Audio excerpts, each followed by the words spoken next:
Good morning, good morning, good morning, good morning. This is Tuesday, October 8th. Welcome to my desk. Welcome to my desk. I'm Meri at the Meri Atelier, and yeah, let's do some art. I'm on a little early, just simply because I'm up and ready to go.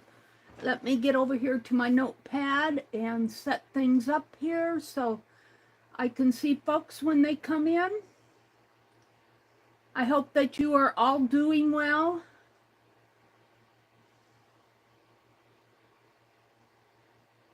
Let's set my quality on my screen up to 1080 from 144. And there's Jacqueline. Good morning, lady. Oh, Jacqueline, sending you many hugs. You know, I just appreciate our community so much because we support each other, don't we, Jacqueline? Hi, Dar. Good morning. Jacqueline says she really needs a friend today.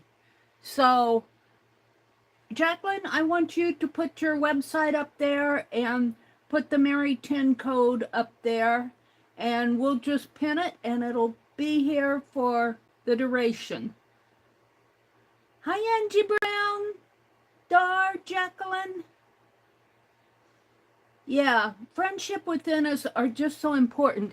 That is so true. And I was on YouTube earlier this morning, just scrolling through mostly the shorts, and I've been seeing all the devastation in North Carolina, and it just breaks my heart. What those people are going through, the things, can you imagine your home being swept away? Or blown away. Of course, I think they have more flooding than blowing, but I'm talking about, we had terrible tornadoes, especially in Oklahoma and Iowa, Omaha. So, it just breaks my heart to see how hard people work for things, and just to have a natural disaster destroy it all for them. It just breaks my heart. And we need each other. We need each other just for friendship. Yeah. Angie says, I don't know what I would do without you all. You are all the best. Yep, that's so true, Angie, isn't it? And good morning, lady. Did you put your website up there, Jacqueline, and put the Meri 10 code so that I can pin it? So I'm on a little early this morning. Let's see, let me get to all messages. Maybe I'm just not seeing things because chat filter, all messages. There we go. Let me pin this. Pin message. There we go. So if you order from Jacqueline, and use the code Meri10, she'll give you 10% off your order. And that really helps, doesn't it? That little 10%. All right. So I thought what I would start out with this morning is just showing you. I'm not going to do slow stitching. Oh, Penelope's here. You've seen some of these first ones here, but I thought I would show you my most recent signature. I started a new one right here, but this is my most recent signature. I think we're on week 40 or 41. I can't remember what week we're on. But this signature, once I get and one of them is still out on the couch. I'm working on my home one. But this was reverse applique. This one I have to get out and work on, but I'm working on something else right now. So this is I think she called it hanging by a thread, but I call it true colors because she talked about true colors. And what we're doing here is, or what I'm doing and what she started out doing, is satin stitches of little colors and little different embroidery threads. And I want to fill this whole page with it, but I've kind of set it back while I'm working on some other things. This is my pinwheel. I'm still working on the weaving one, but this is a more simplified version of needle weaving. So there'll be 2 needle weavings here. This is the home page. I put in the sidewalk yesterday, and what else did I do? I did, oh, the front porch on the home, my little blue house. And this was, she did a lichen, and I did, this represents a little stone wall that we have out in by the walnut tree. And these are the stones here, which I keep saying I think I want to make them more visible, so I think I'm going to put running stitches around them, but I haven't got to that. This is the G's Bend page, and this one's all finished. I'm really liking that one. This is the monotone. I just used yellows and golds, trimmed it with gold here. And then this was last week's. She did a Enzo, which is a Japanese symbol, kind of a spiral-like, and it's more of a Buddhist type thing. And I thought, well, I'm going to do the infinity, which is along the same lines. And then I looked up a quote on infinity, and I found this one. Imagination makes us aware of infinite possibilities. And I like that quote a lot. And I can't remember, Alexandra somebody. I didn't credit it here. But I like the quote, so I used it on my needlework. And I made a flip out of it, my infinity symbol. This is the infinity symbol. I was going to do it this way, but it looks like either a bra or a pair of eyeglasses. So I did it this way. There is a word for the infinity symbol. I think it's lemniscate, something like that.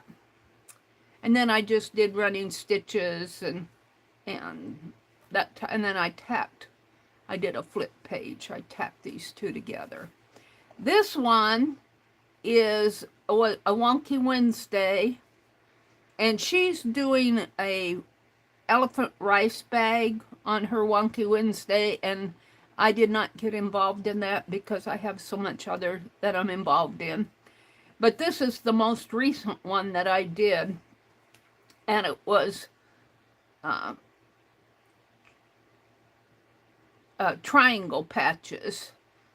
And if you could see, right in there is 2 half triangles, and these are all half triangles.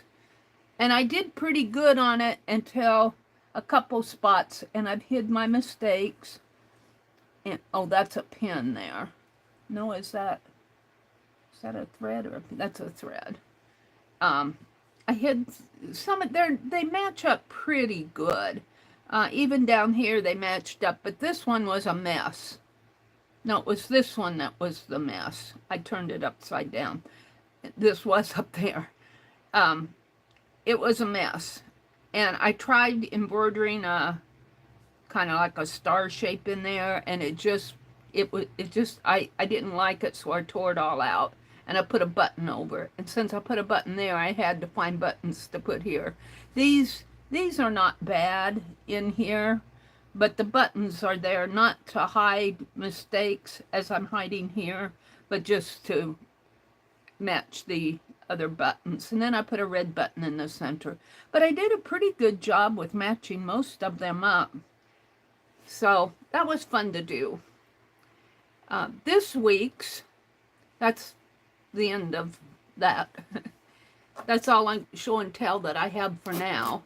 But this week she is doing an applique, and she did a butterfly, And I was thinking that I would do a, oh, my mind is going, a fracture. My mind is going 100 different directions. It's not going, well, it could be going too. And I'm just going to show you what I thought I would use, but I'm going to draw it out. But let me, hi Brenda, hi Pam, good morning Joyce, how are you all doing? Angie says maybe they will let him sit and do the ordering through the drive-through. Let's see, what is Angie talking about? Geesh, I hope so. He doesn't lose his job. Let's see. And what are we talking about? Let me go up. My great-nephew broke his foot yesterday. He's one who just started working Saturday. Oh, no. And then he broke his foot? Oh. Oh, my goodness. Angie, will he be able to work? Dar asks. Pam popped in. Brenda's here. Angie says, I hope so. I hope he doesn't lose his job. Brenda says, good morning to everybody. She says, maybe they'll let him sit and do the ordering from the drive-through. I hope so. You like the monotone page? I do like that too. That was really a fun stitch. I think this one is going to be fun too. I may not do it in the same way. She's just doing an applique. I'm going to measure out 4 1/4 and 4 1 2 3 4 4 1/4 by 7 1/4 is about the size of the papers that I'm using. 7 1/4.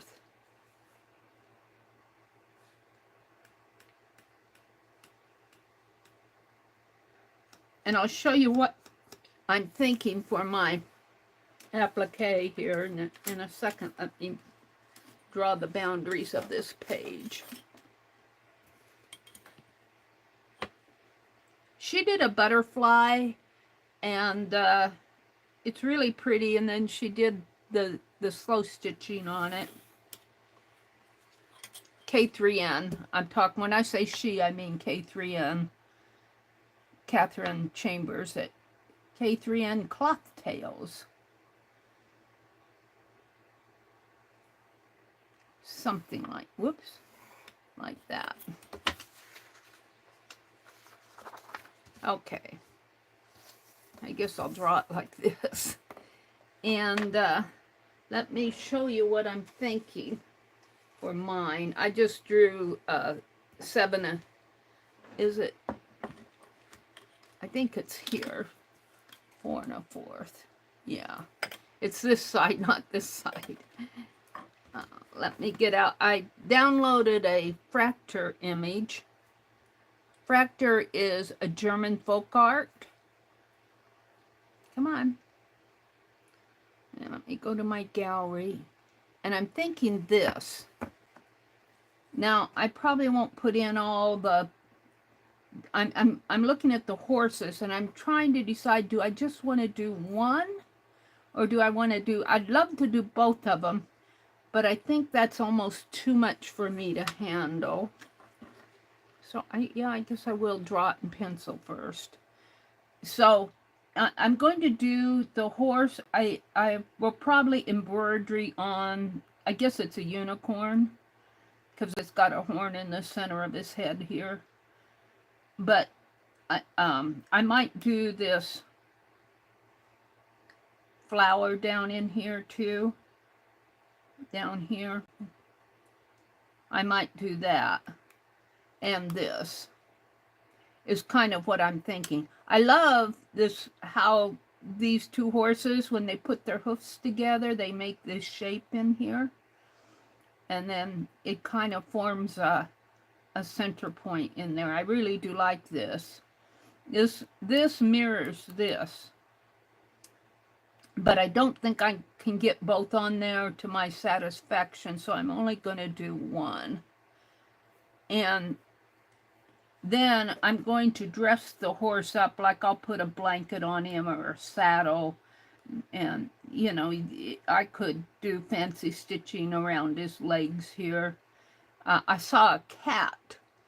I looked at different applique projects online, and I saw where they did a cat and they put fancy stitches inside the cat. And or if I use a black fabric, I have that black fabric that I got from Erin. Oh, hold the phone. Some paint on the floor there. Let me reach for it. Is it in here, or is this all the Christmas? I think I mixed some of this stuff together here. I'm reaching for my fabric packs behind me. So I'm kind of just planning this stuff out. I do have black fabric here. And I could even applique with, you know, some of this. This is Christmas. And this is Christmas, but I think I mixed this. Did I mix this up? See, here's some triangles already done. I should have used those. There'll be another 4-patch or 9-patch. Or I cut a circle out of a couple of these and put them on my cover, which I might do. Now this is black, but it's a Christmas snowman. I don't know what I did with my package of black. I thought I had an entire package of black. Well, I'm not going to hunt all over for it. It's here. I've got black here. I got enough to start out on. And I actually have some red. This is felt, but, I mean, it's not felt. It's a brushed, feels like a brushed cotton kind of. But I could take a snip of it without getting the snowflakes. So I might keep that out. I got a piece of, where did I see it? Well, no, that's not what I want. Okay, hold on, let me put this stuff back because I'm not ready to do Christmas on my black horse. I want to work on the horse. That's enough to get me started. I wish I knew what I did with that other black.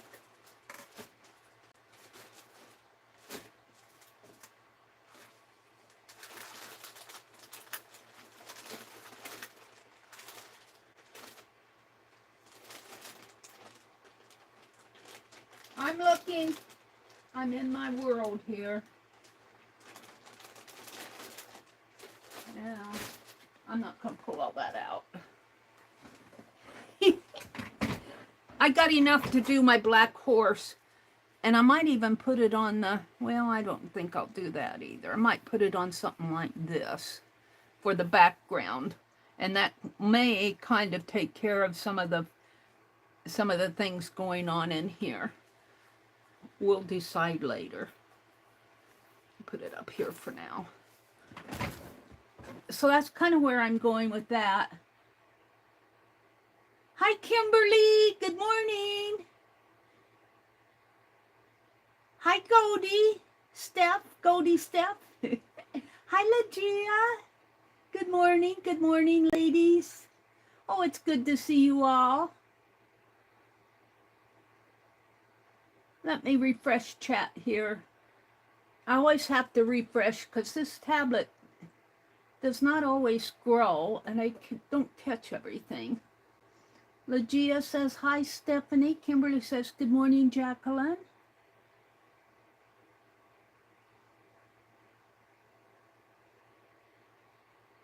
All I could figure out was Brenda's cow profile pic, Goldie said. I'm not sure. Angie said, I may fall asleep, so if y'all don't see me in chat, you'll know why.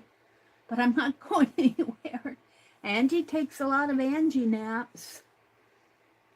Let's see, they're saying good morning, good morning, good morning, good morning, good morning. I love it when you guys say good morning to each other. I pinned up above Jacqueline's Lovely's Crafting Lodge, her store. If you use Meri 10, you get a 10% discount.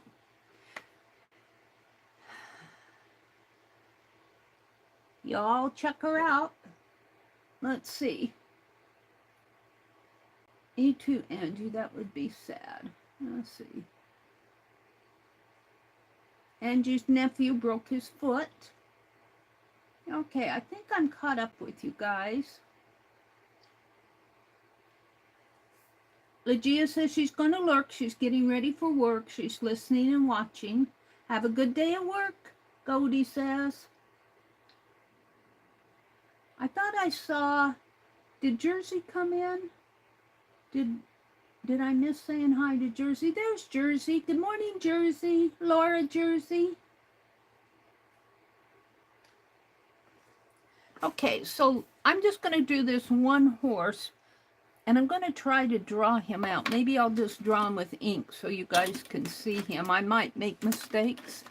I might make a couple mistakes. Oh, I'm looking for a pen. A Sharpie pen. I started doing a buckle yesterday, and I thought that I was, might just use that. I thought that I was doing it scheduled, and I looked over at my camera, and there you guys were. And I did go back after the stream and check, and it was still scheduled. I don't know why it went live. And let me get this pen started. All right. So the horse's head kind of curves this way. And you know, this is folk art. So if it does not look exactly like what I'm doing here, that's okay because it's folk art. Let's see, it comes out and he's got a hoof. Now I may have to make these legs bigger because I am going to be cutting them out of fabric. And the hoofs themselves are just kind of triangular pieces like that. If you could see this in here, it's just two little triangular pieces. Now that may be too big of a leg for this, so I might have to cut it down. I'm just trying to get a pattern for my horse. And I think I'll give it more of a cheeky in here, jawbone. And I'm going to have to expand that too.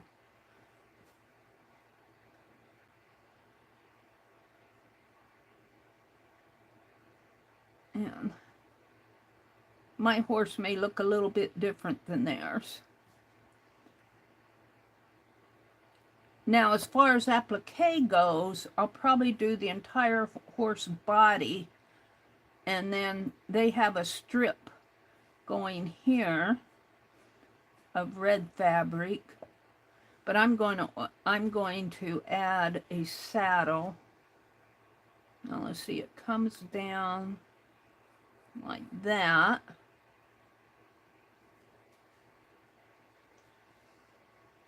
It's really kind of an elegant horse. It comes down.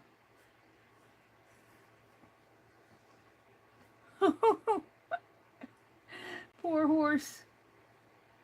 I think it's a little longer. And I think I'm going to have to somehow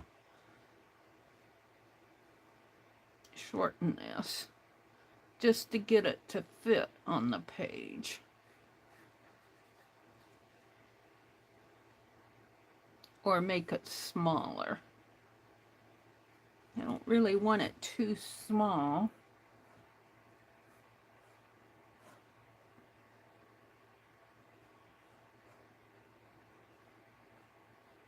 And I want the legs big enough to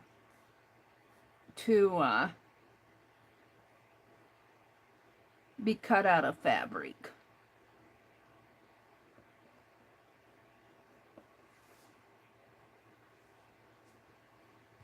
This leg is gonna fall off of the edge, so I might have to move it up. We'll see, shorten it and move it up a little. I've only got about a 1/2 inch, so I can only go about a 1/2 inch here. We'll try to keep it like that. And then its tail, let's see.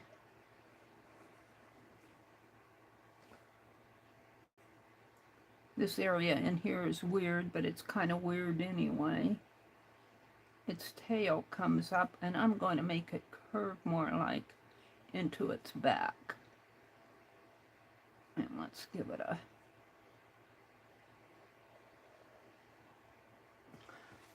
I kind of like that.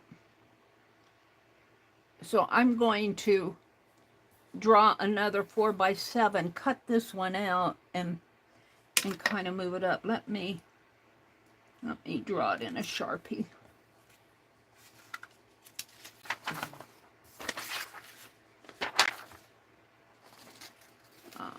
Let's see, I want this. So I want 4 1/4. So 1, 2, 3, 4 1/4. And 1, 2, 3, 4 1/4. And 7 1/4. That's the size of my pages. 1, 2, 3, 4, 5, 6, 7 1/4. And Catherine did a butterfly, but I thought I'd try something different. She's always saying, you don't have to copy me, and I'm going, I copy you because I learn from you, but I can, in this case, change the shape of the butterfly to a horse. 1, 2, 3, 4, 5, 6, 7 1/4. I have been doing some of my own things, like the infinity instead of the Enzo, so I didn't copy her there, but I like to do what she does because I learn the techniques that she uses, and of course you can do the stitch techniques without doing exactly what she does, but also she did a star, I think, when she did her triangles, and I did a diamond shape. So I've been trying to use her same technique, but maybe change the subject matter a little.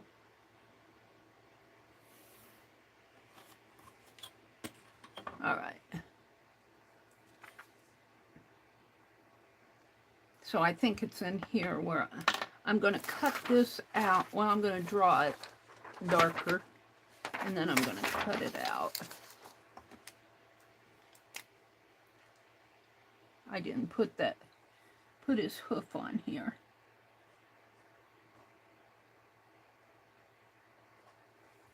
And let's do that, kind of round this off. All right, so my horse, and it's going to have a horn here too. That horn, I might have to, I'm not sure how the horn may go a little more like this, because I want to save that space for this when I put this. I know what I mean. And this is its eye. And I gave it a bit more of a jawline than this one has.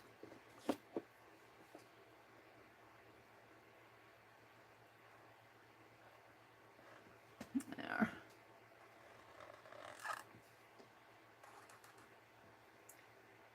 And I think I can do better on this foot here. Kind of make it look like a hoof. This is folk art, so if it doesn't look exactly like a horse, well, you know, it's okay. Now the tail, I think I'm going to make it a little bushy in here.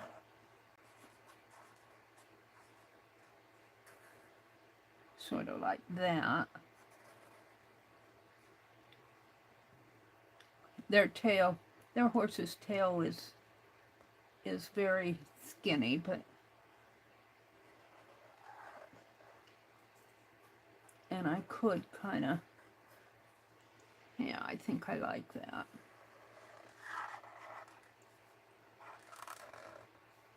And let's bring it more like that.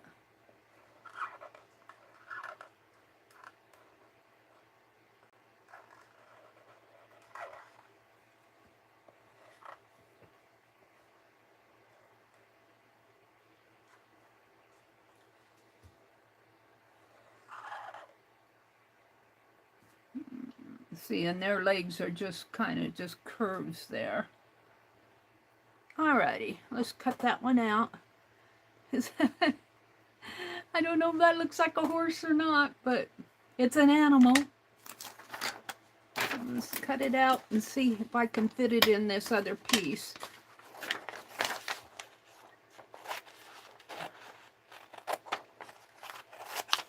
And I'll be cutting these. I will be cutting these to, I don't know how much applique I'll have. If I do any applique, different pieces, I might do it in here, maybe with a gray, a black horse. This will be a red, and maybe the saddle will be an applique. Maybe I'll applique on the tail. We'll see what I do here. I'm not an expert at this, so take it with a grain of salt, because I'm not intending to be to make it, you know, this is not a tutorial. This is me following what K3N did. K3N cloth tails.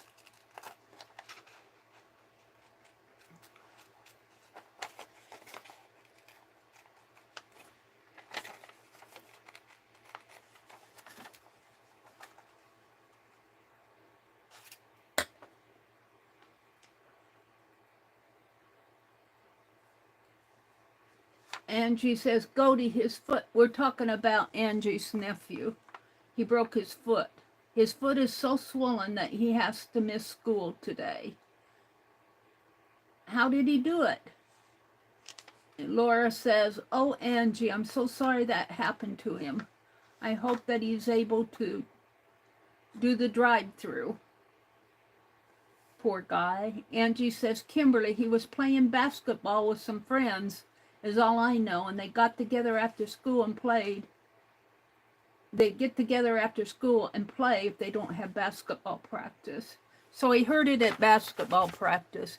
My nephew, when he's in his 50s now, but when he was a young man and they were playing basketball, just a group of boys getting together playing basketball, and I guess he grabbed the hoop or something, and he fell backwards, and I guess it kind of knocked him out, and he had to have surgery. For a while there, we were kind of keeping him in our hearts and prayers that he was going to come back to us, but he did. Got married and I have a grandniece now who's playing volleyball, and she'll be playing basketball in there. I have to turn this fan on me. It's getting hot in here. Ah, feels good. But yeah, Andy, we hope he heals. He loves to play, Angie said. Oh, it's blowing my paper now.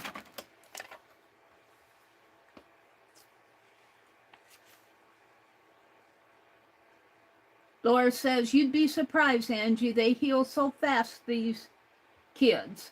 Cole had 2 injuries already this season, and he's back playing soccer. Oh, wow. I'm going to snip it off here. I might have to put this tail on separately, but I'm going to cut it out here because I want to fit the piece on my page template here. And I might have to do the hoofs separately too. After all, it is applique.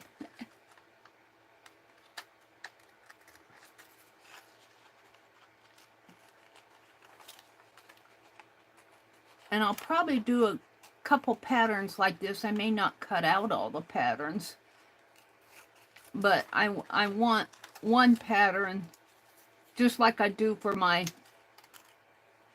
paper dolls. I make several patterns because I end up cutting out pieces. So this is taken from a Fractor sampler. Well, actually, it's painted on a chest, on the front of a chest, like Pennsylvania Dutch, a trunk type thing, and it's painted on the front of a trunk.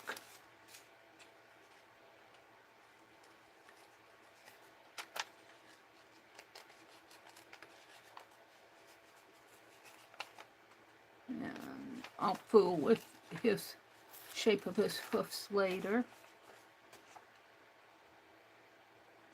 I'm just kind of squaring them off here.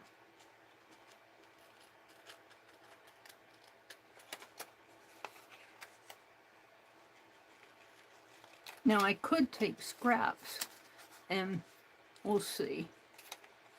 I'm just thinking how I can do it without cutting this whole thing up here. I've got a lot of kind of, I don't want to call them intricate, but additional pieces here that might be kind of hard to cut in one piece. It's not like a round circle or anything. I got extra little pieces here. Let's see, this hoof looks a little weird.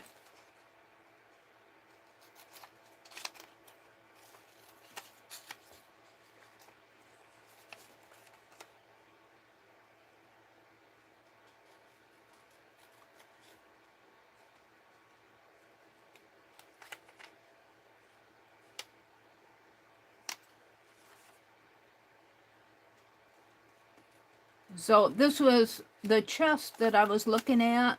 I went to the Metropolitan Museum of Art in the public domain, and I just searched for the word Fractor, F-R-A-K-T-U-R. Fractor is a German, Pennsylvania Dutch German folk art. They would do baptismal and marriage and birth certificates, and paint on their furniture, do pictures, you know, any place you could use your, wanted to do their folk art. There wasn't a whole lot out there. I could probably find more on the internet, but I wanted to get something that was in the public domain so I could feel relatively at ease using it.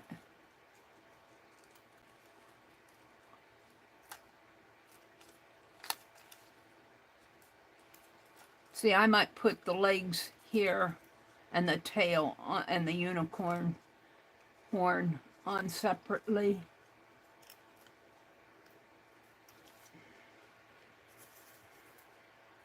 All right, I just got around the tail here to do. Let's go this way. No, let's do this first. Now, their tail wasn't as bushy, and I feel like I could even make it bushier in here. Let's see what it'll look like. It'll be a easier piece to cut. Where's my black?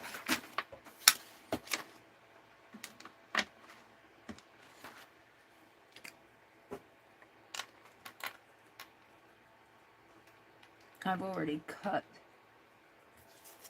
down to there, but I could tape it. Hold on. Got a piece stuck in there. I'm thinking I'll make that tail. No, I don't like that either.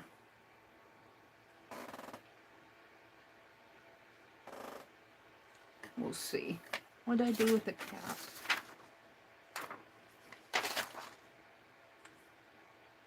Those pins will dry out if I don't put the cap back on them, if I leave them out all night.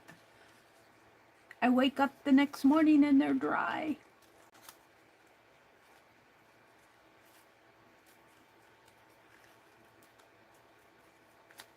I'll decide about that tail.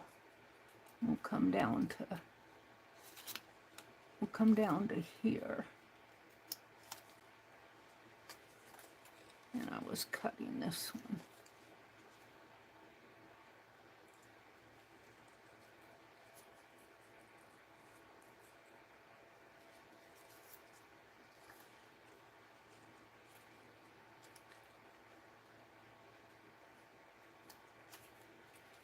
All right, there he is. Now,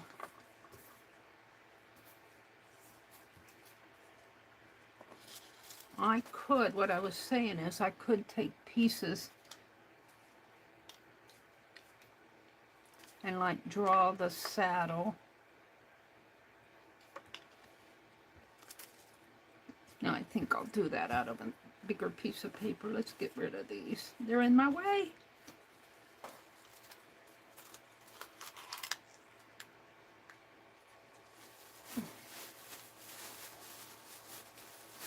I'm not going to spend all morning on this. I'm just doing the pattern.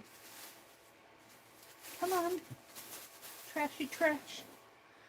All right, let's see if it'll fit in my... This is 7 1/4 by 4 1/4 in here.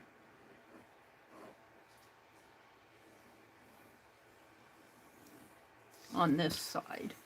So I need this to fit on here. And he fits. He fits, but just barely.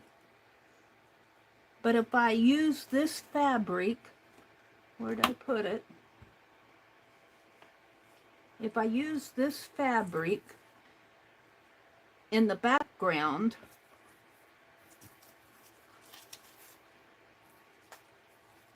see, it kind of takes, I have to find some floral here.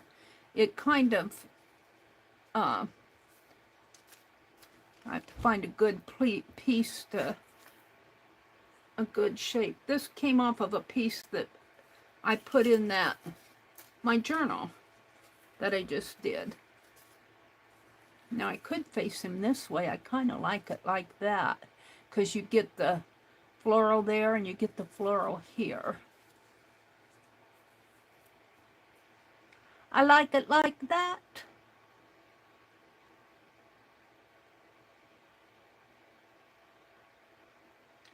So my 7 1/4, let's trace this on here.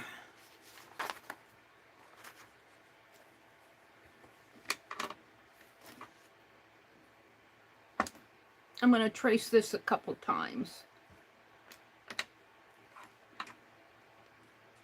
What did I do with my pen? I just had it in my hands.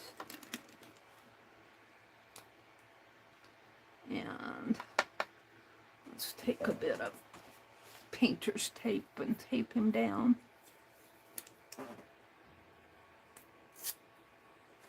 Brenda said, I've been playing hide and seek with my phone. I was carrying it with me as I made coffee. I gave Bo a shopping list and gave Ryder his seizure meds, etc. And at one point, I turned the sound down while talking to Poe. I laid it down and I lost my phone. I got smart and turned off all the lights and followed the glow. Oh dear. I kind of like it facing this way. So I'm going to trace this horse And mine may not be a very complicated piece. I might put some fancy stitching on him. Oh, did I not? Oh, yeah, I did. Oh, well, his tail is going to come right out to the edge in his hoof. But so be it. I might have to shorten that tail up a little. We're going to not draw that part. Let's see. I really don't know what a horse's tail looks like. I assume they're bushy.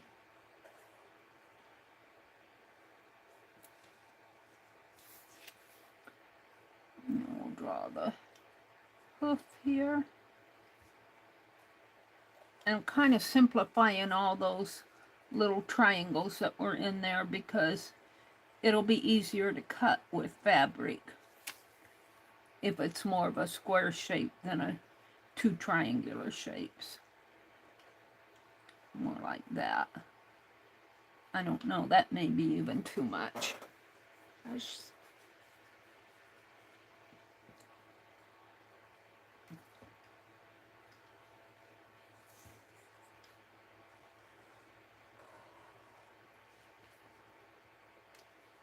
And the same with this.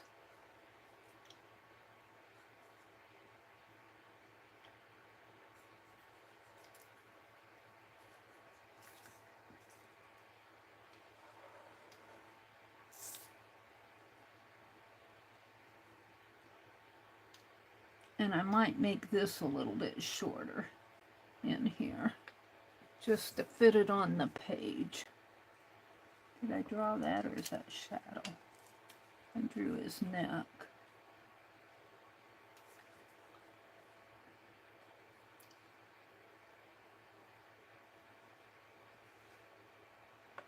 So I'm just getting the outside shape. I'm not getting the eye or the ears here. I'm getting the unicorn, which might look a little weird, which is why I'm saying I might need to make that a separate shape and put it on separately. All right, let's see what I have.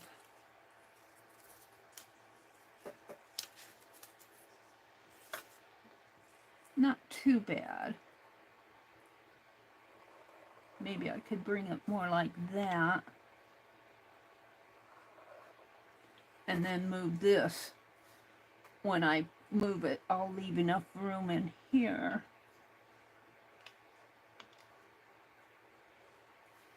to shove that over a little and give him more of a tail here.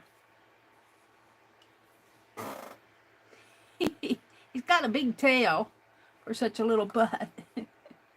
Maybe I could do something like that.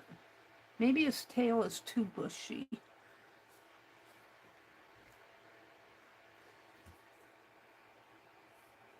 Now, can I do him again? Now this is the piece. This is the page piece here. But I'm going to draw him a couple times so that I can have him, if I want to cut him up into, because I want to make a saddle for him. And where's my, let's just draw on this. So if I, let's see, he's got a neck piece like this on the picture. He's got a neck piece, and it's a red with gold outlines, and his horn is red, but all of this other, he's got markings in there, but I can't quite make them out, what all these markings are. It almost looks like a part of a skeleton there. But I think I'm going to put a saddle on him, or even a horse blanket, maybe. A horse blanket. And I could do that in applique just with a couple pieces. And see, I don't think I'm going to have a lot to... She added like several layers on her butterfly. She had a border around him and everything. I don't think I'm going to have all that. But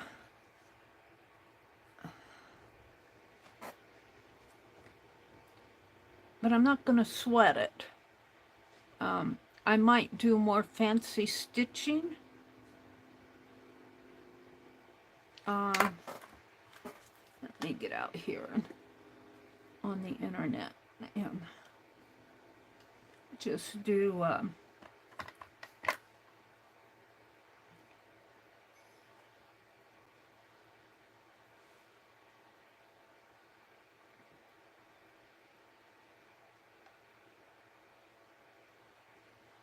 applique and do the images. And see, I was looking at this cat one. Now this is a pattern. This is a pattern that I want to accept. I look at the images here where they put different... I could do that. They kind of put shapes in there. This is not a good...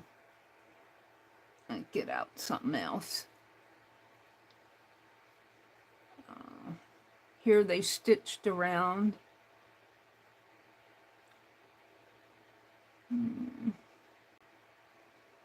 I'm looking for animals. I should put animals. Applique. Let's do horse. H-O-R-S-E. I'm just getting ideas here. I'm not copying anybody's. Oh, look at those. Those are beautiful. And, well, that one's interesting. I could do... Oh, I don't have a mane on him, do I? So let's... He's got his ears. Let's see. I could... I got that horn in there. But I could kind of bring a piece down like that. And make a mane here. Now, I think I'll make the mane like that. So I could applique that on. And they did that with different types of fabric. Look what they did to the nose there. I don't know how much I want to do on the face. Let's see what else they've done here.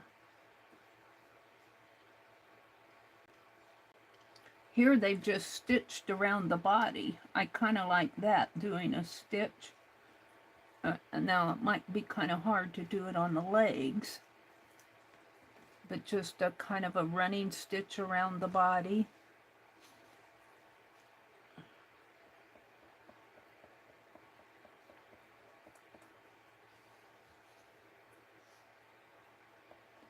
Might be kind of hard once I get it cut out. Maybe it'll be easier. I'm not sure about these legs. Are kind of...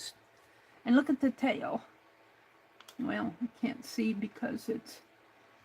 Now I like that.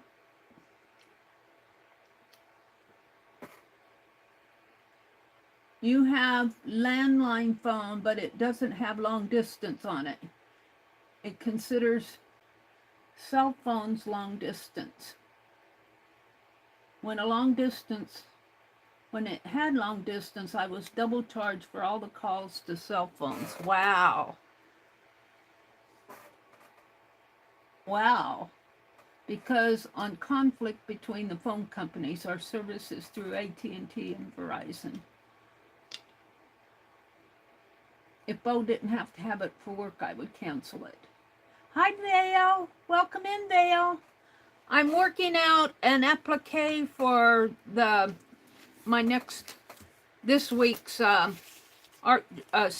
slow stitch page, and I'm kind of looking at examples of applique horses here. There's some kind of little cartoony ones. Ooh, I like that a lot. but I'm not going to go that way. But it does give me an idea. Maybe for the horse blanket, I could do some shapes in here at the horse, depending on my fabric.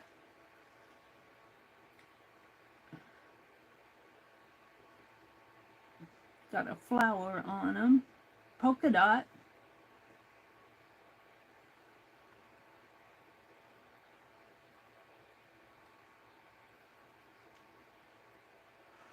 Oh, gingham. Whoops. I kind of like the idea of those cats. Now see, this one's done in all different pieces of fabric.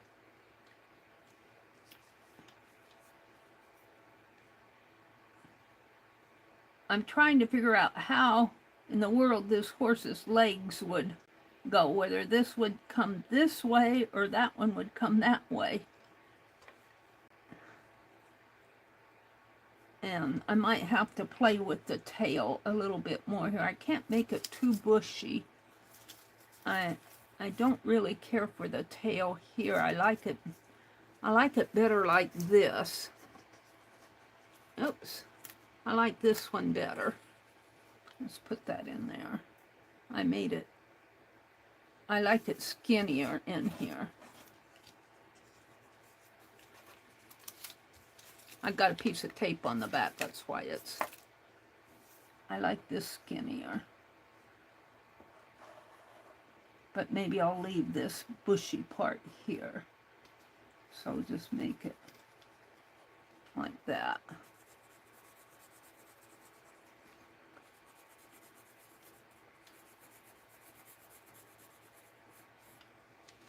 And then I've got some space in here that I can shove this horse over a little. I'm trying to make him fit my page. But now will I get that flower? This is the fabric I'm going to use. And I want this horse to, I suppose I should cut this. How did I have it? Like this? I'll have to figure out the flower again. Oh yeah, I think I had it like this. If I put it down here, I get my ink pen closed so I don't mark on my fabric. If I cut it out of here, I get a lot of floral, but maybe too much.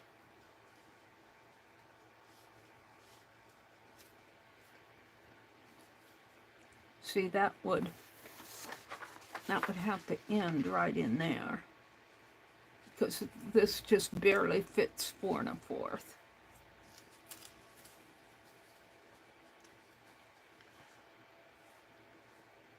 And it would probably, where's my other sheet of paper? My paper's blowing away. What is this? See, it would probably be about like that. like that. Over just a little. And I really don't mind that. I won't have room to put that bottom floral on there, but the floral of the fabric kind of. And then my horse will be black. And I think I'm going to put a blanket on him, but I could, you know, with my stitching, put a fringe on it, stitch a fringe, you know, little fringe stitching in there on the blanket, and, you know, do something in here with stitching.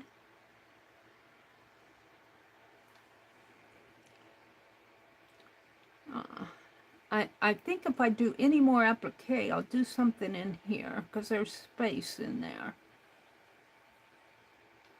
If I did a paisley, but it'd be kind of odd just to have one paisley on it.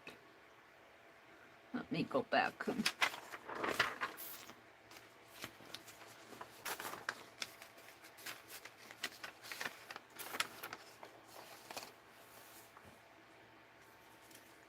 let's play around. Let's see, I had it in here. So let's see what happens if I turn this fabric and do it this way. Now turn it like this. I kind of like that too, because I get more floral in there. And of course it would be right up here at the top. I play around with different things here, I guess. It would be here.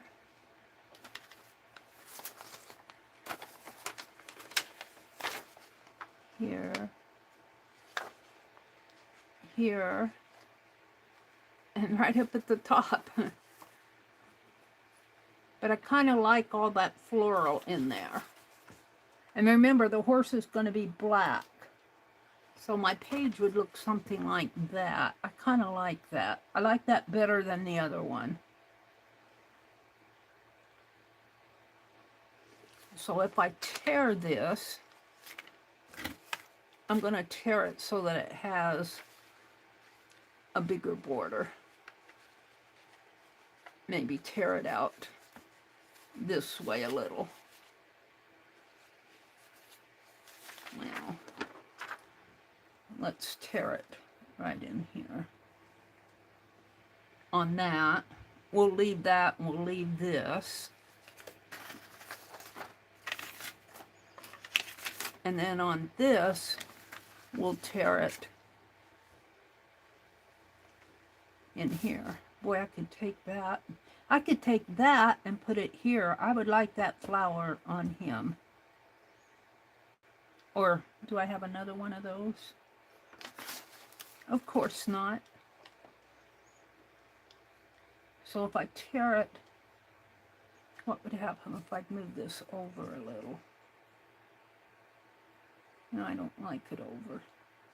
I guess I could use the shape kind of.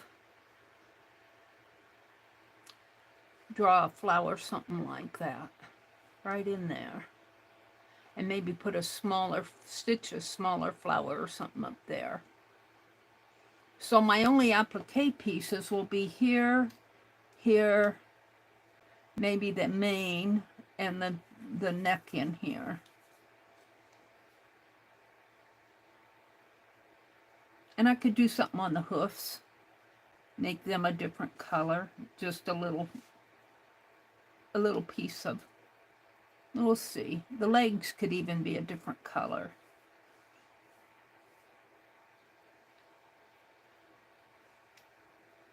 I'm thinking. All right, so I'm going to tear my fabric right in here, just to get rid of some of the excess fabric. And over here, I'm going to tear it over this way, but I kind of want to save that flower, and I don't know if I can. I could if I moved the horse over, but I don't like it over. So let me snip where I made that mark. Of course, I snip backwards here. And then I'm going to snip here. Take my horse off. And take my horse off that way.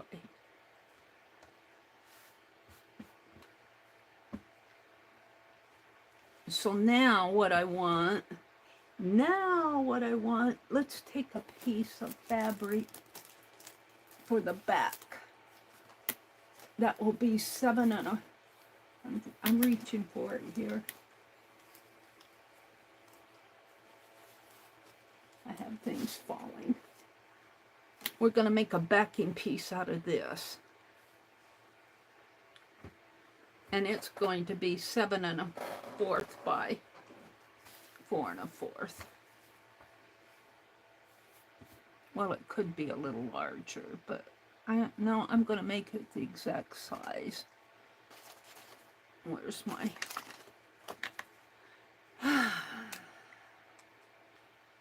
I'm just getting set up. I'm not going to stitch on it, but I do kind of want to figure things out here. 1, 2, 3, 4. And a fourth. So right at this mark here would be good enough. And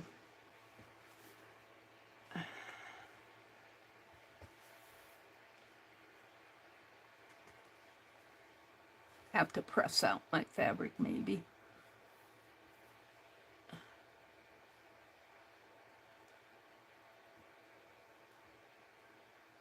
One, two, three, 4, 5, 6, 7. And a fourth, maybe right in there.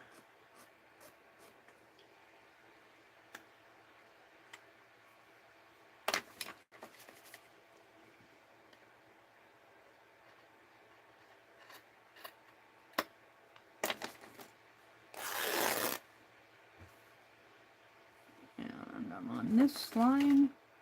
I stopped right on. There was a good point here.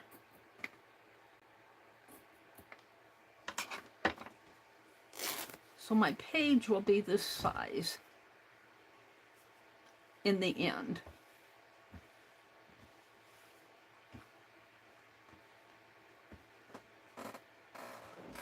Let me put a little water on that and just kind of press it out a little.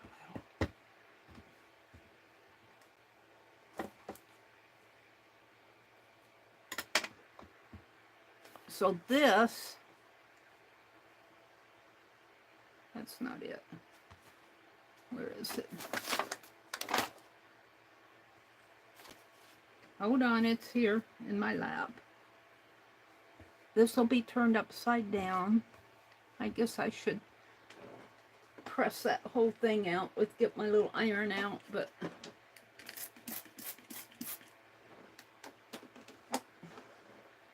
just want to press it down a little.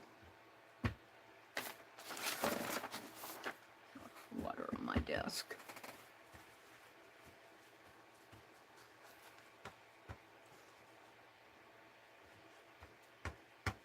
This will come on top.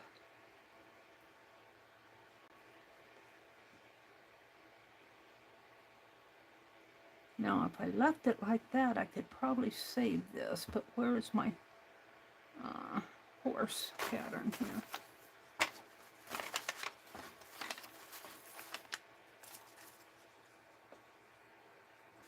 Pull it down.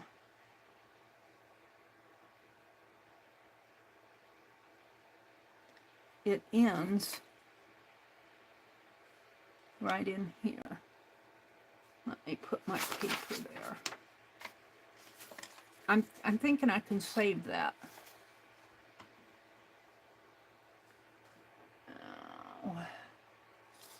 Did I turn that upside down? Yes.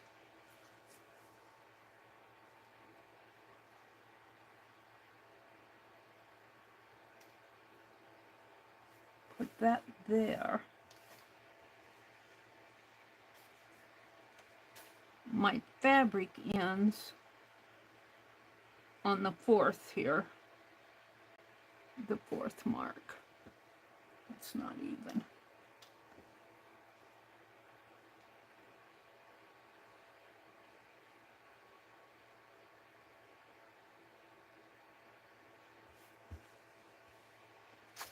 So 1, 2, 3, 4, and a fourth. My fabric ends.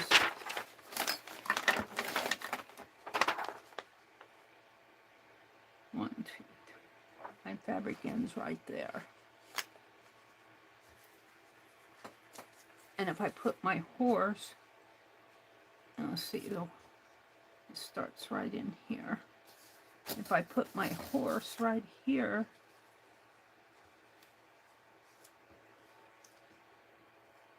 and it starts up there, I don't have it.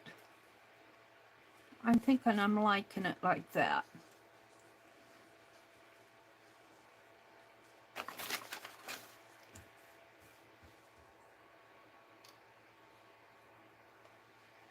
So, let's take just like this, and flip it over like that. And I'm going to pin it.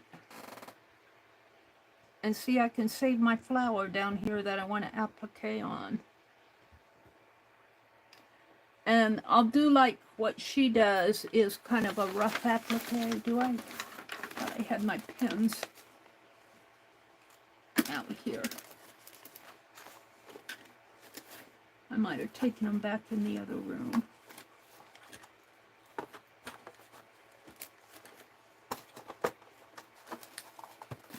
There they are.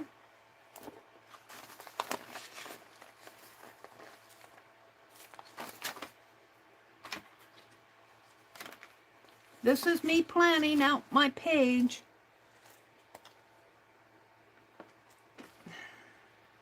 Just with what I have. And I think that black horse will look nice on this flowered fabric. Let me just put some pins in here. And I'm going to cut it out.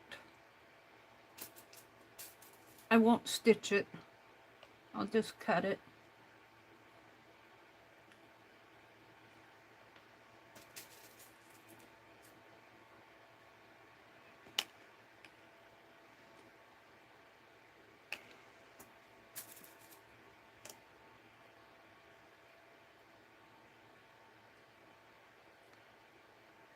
Now let's just kind of bend this to see if it looks halfway decent. Bend it straight.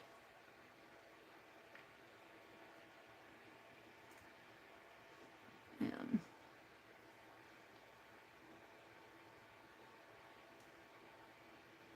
like that. Now here's my horse. Yes, I think I'm liking that. And the horse will be black, so it'll show up, it'll pop out. So let's go ahead and cut this, and I'll cut it. I will cut it. Not tear it. I want to tear it though.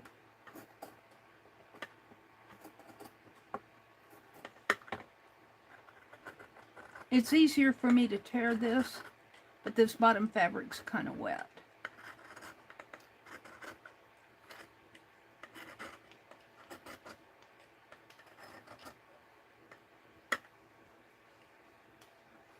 Come on.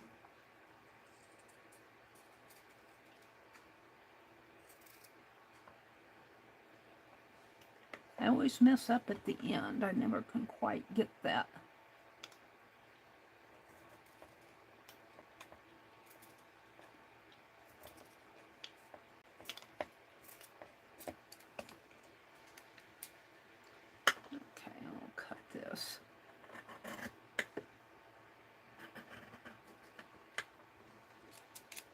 I do better tearing.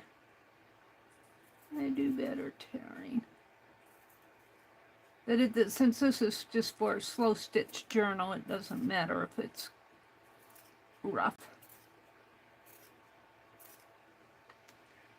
All right, now we'll cut this.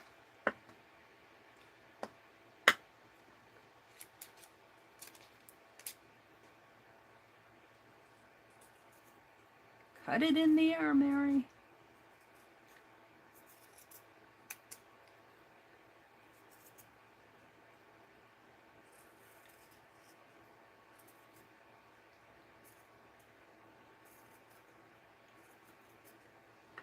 Alrighty, so there's my piece. Here's my horse. And I could put black around here, stitches, I think. I'm liking this flower behind him. And then this little flower, I want to applique on his bottom. We'll save this.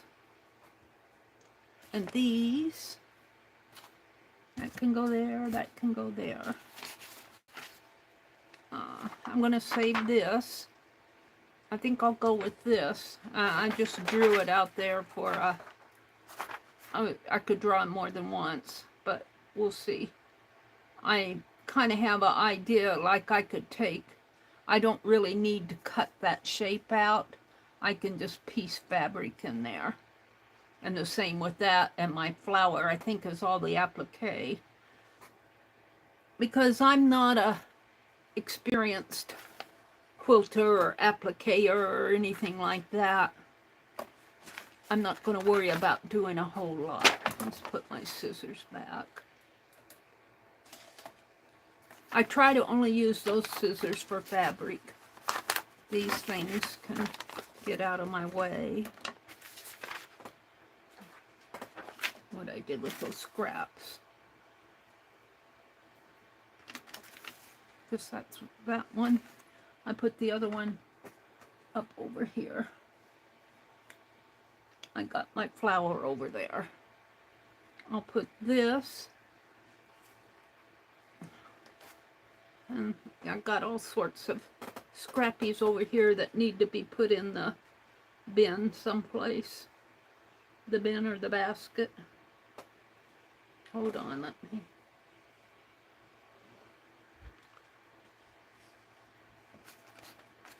Okay, so now what I want to do,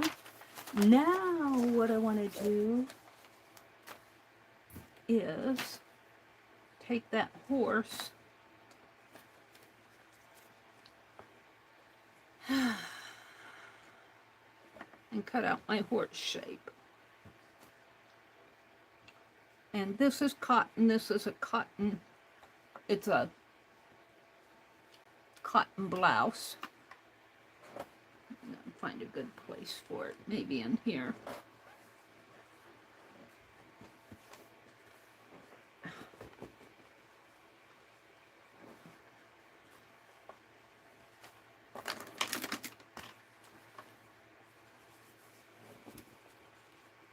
She's shaking out the shape here.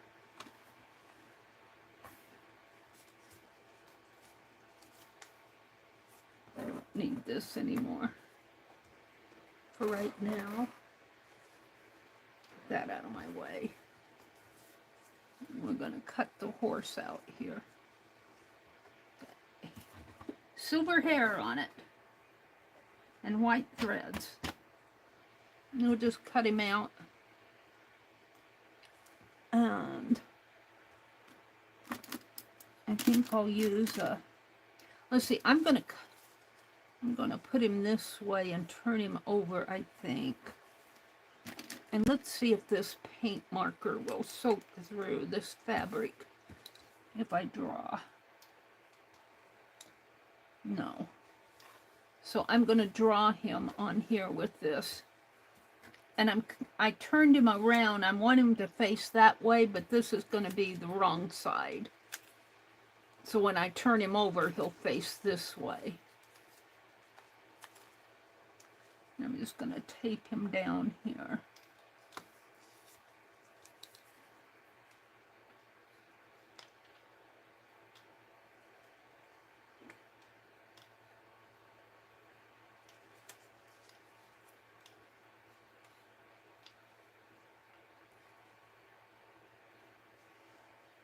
And I am going to put his horn on him.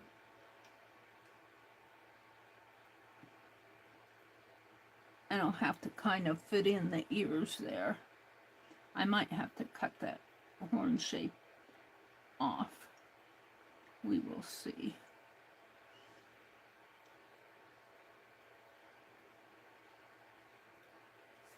We'll see what he looks like after I do this.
I've been in my world a little here. I'll come out and chat in a bit. I kind of want to get this done so I can work on it this afternoon. I have some things going on this morning. We have maybe have a tatting class this afternoon. We're not sure, or I haven't seen an update yet, but our instructor was in Florida, but I thought they were moving. I thought that they were moving just for the year. Anyway, they move around a lot. So I don't know if we're going to have it or not, because I don't think they're still in Florida, which is a good thing. But I think they were planning on moving anyway. I think they just beat the crowd, but I don't know if we're going to have it this afternoon or not.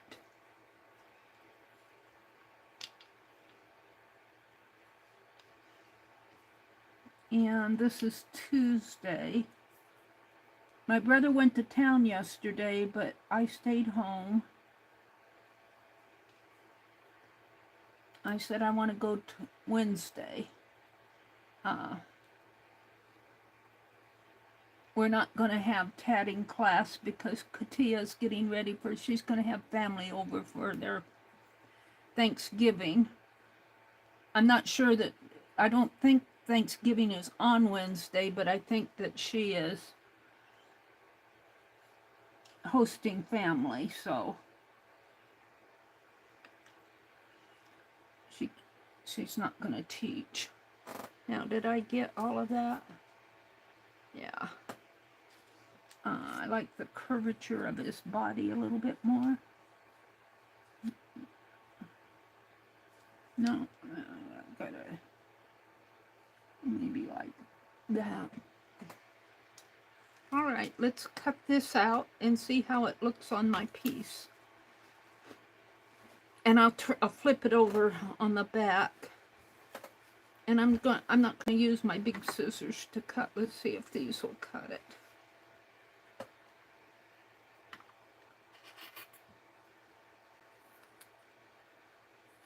Just cut out the shape here make it easier to work with.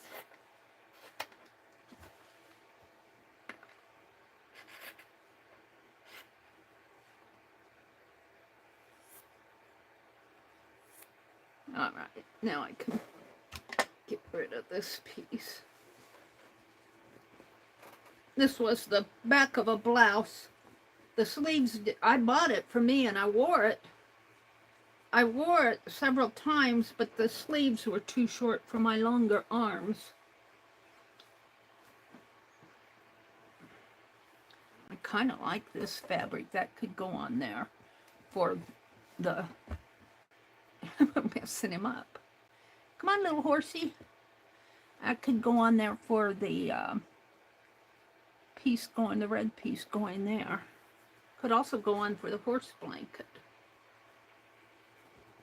We'll keep that around. I think this is a piece I got from Erin. All right, now let's put the lid on these pins before I spill those. All right, I'm going to stop and come out and chat. We'll stop and come out and chat here. Put my horse on there. Ouch. I have some coffee here. It's cappuccino coffee. I'm trying to use up what I bought.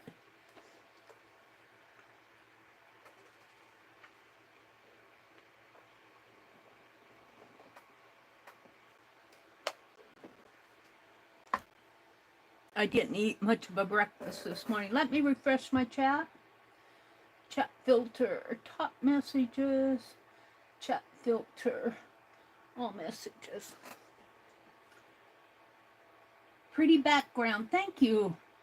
Thank you. I think this black horse will go, after I get it cut out, I think it'll go good on this. And then if I put black running stitches around here, and then on the back here I have this coordinating fabric. when I stitch it all. We'll see. All right. Kimberly, this is good for you. Elise, it doesn't... Hi, Elise. Welcome in. A lot of knots that doesn't move. What are you doing, Elise? Let's see. What is she saying? Vale says, Brenda, I know what you mean. I'm trying to concentrate only on the altered book and the new composition book I prepped. It's not easy. Elise says, hi, Mary and everyone. Good morning. Hi, hi, hi. They're saying good morning to Elise. Elise is saying good morning back. Good for you, Elise. It sure doesn't look easy. What did she say? Oh, she says, I started to learn tatting myself. Oh, well, good for you, Elise. A lot of knots that doesn't move. Are you doing needle tatting or shuttle tatting? I can't speak to the shuttle tatting, but I will recommend the online tatting group. If you can't attend the classes, all their classes are on their YouTube channel, the online tatting class. And if you go to their playlist, they have all sorts of information out there. If your double stitches aren't moving, and if you're doing needle tatting, well, that's good. Why would your stitches not move with needle tat? You got a knot in there someplace. Oh, I do recommend going to Katia's. Katia is an excellent teacher.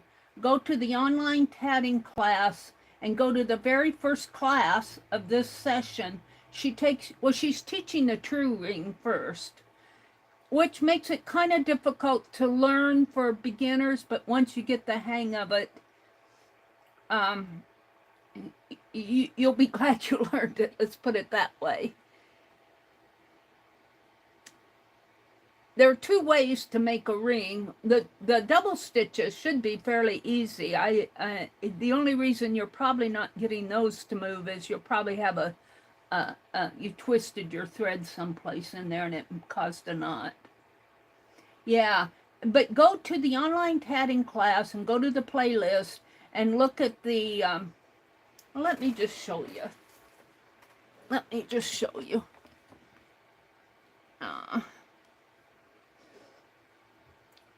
And Katia, who's the teacher, she would, well, she's prepping for family coming over for Thanksgiving now, but you could ask her any question and she would probably help you right off the bat. I'm in a different account here. Let me go to my channel. And let's go to the online tatting class. Look, I have Aunt Beth, the online tatting class, K3N, Pearls Finds, Dee Dee, Paint Girly, Ryan Hall. Those are my go-tos. Those are the ones that I generally try to hit first. They keep me busy. All right, here's the online tatting class. But if you go to their playlists and go to, the Inkscape is tatting design. You want to come down here to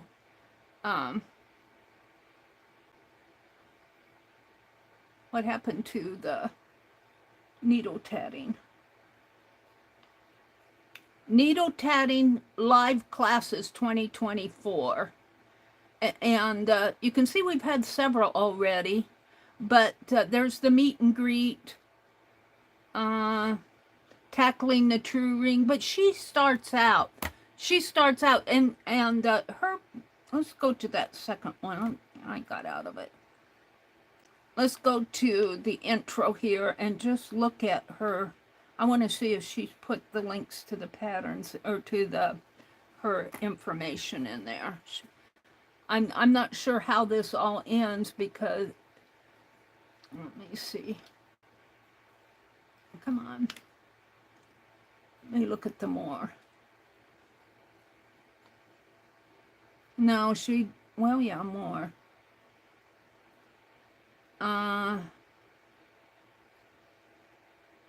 No, I don't see a link to her information. But if you register, it doesn't cost you anything to register for the class. If you register for the class,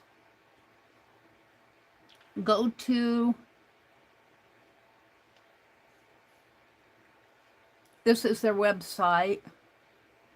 Go to their website, and I don't know if you'll see all the information about the classes here until you register. That's what it, and you'll get a blank page here on the phone, but you need to go down a little. Hit their home page. Tatting techniques. I'm looking for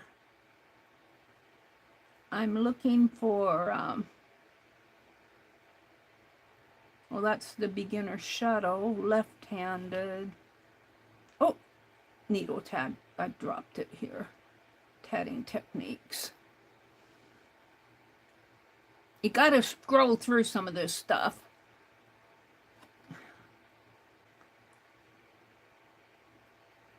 I thought I saw needle tatting in here. Beginner shuttle, reverse work, turn work.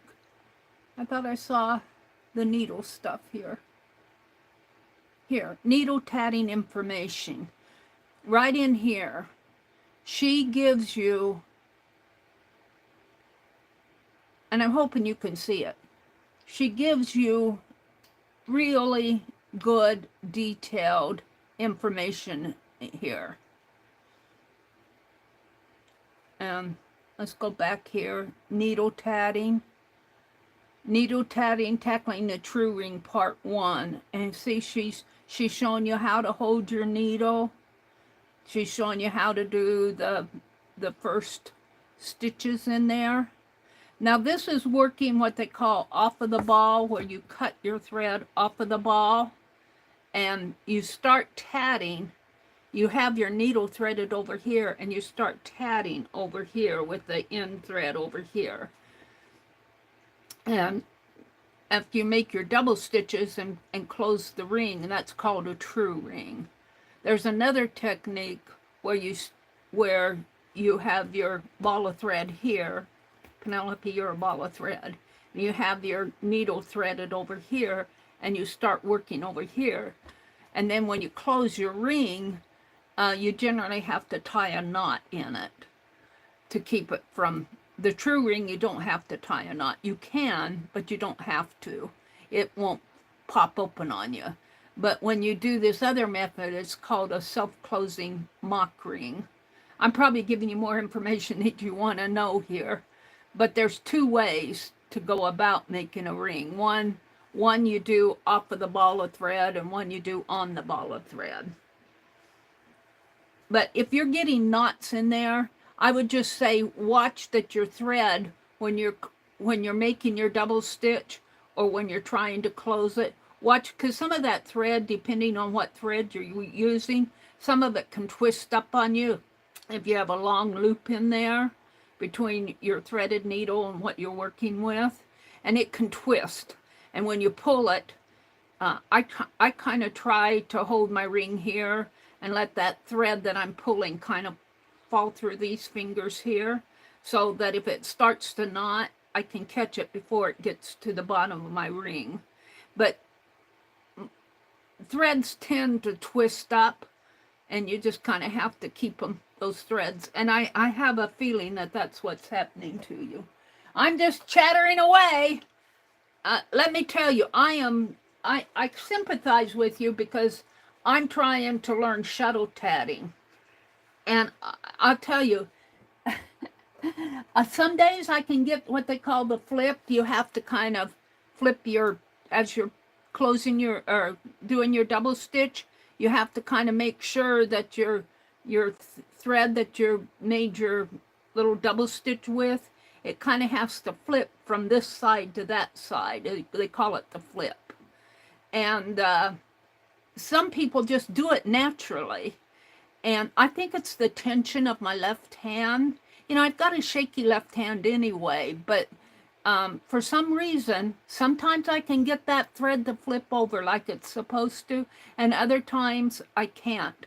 And if you're shuttle tatting, if you don't flip that thread, there's no way that you can close your ring or even slide your double knots up and down the thread. So I sympathize because I know how frustrating it can be. You think in your head, you know it. In your head, you know what you're supposed to do, but to make it happen with the needle and thread or the shuttle and thread is a whole nother story. So, but I know I posted just recently on the tatting group out there with the online tatting class. What am I doing wrong with this? I mean, I'm just paraphrasing here. I said, I can't get that. The shuttle tatting. I said, I can't get it to flip. And they gave me a whole bunch of suggestions, and I'm trying to do them, but I sympathize. Hi, Messy Palette. Thank you, Kimberly, for dropping that link to the online tatting class. Sounds like me crocheting my crocheting mandalas. Single crochet, double crochet, triple crochet, cuss. Single crochet, double crochet, triple crochet, cuss. I love it. I don't get that far. I get double stitch, try to flip it, cuss. Double stitch, flip it, oh, it flipped. Let's try another double crochet, flip it, cuss. I love it. I like that. I like that sequence, Messy. And it just comes with practice. Needle tatting is so much easier for me than the shuttle. With needle tatting, it does its flip naturally. You don't even have to. It kind of just happens, and for some shuttle tatters, that flip just happens for them. And I'm pretty sure it's in my tension. You're supposed to kind of, when you make your double stitch, the way I understand it, you're supposed to kind of relax these and then pull gently on it. And it's supposed, as you're pulling, let's see, you kind of let your fingers here relax. And I've got a little finger that's bent here. And when I close it, this one starts to close too. These two go together. And this one kind of, I can't close these two without even bending this one. And I kind of think my tension gets all messed up in there. I may never be able to shuttle tat just because of that. But it could be that I just don't have the hang of it yet. I've been struggling with it for over a year. Let's go back to slow stitching. I'm cutting out a horse here. And let's see if I can get him cut out what he looks like. Cut on the orange line, Mary. Follow the yellow brick road. I might have to trim him up a little after I get him done. And I'm not going to try to turn, she calls it needle turning, I guess. I'm not even going to try to do that. I admire people who can do all this intricate work with fabric, the quilters and everything. I admire you. Some people have been quilting all their lives, and some people are really perfectionists, and then there are people like me who come in and wonky's okay with me. Although I think I'm getting much better with even doing my running stitches. I think I'm getting them to be more even. Now see, that's going to go this way, so those yellow lines won't even show.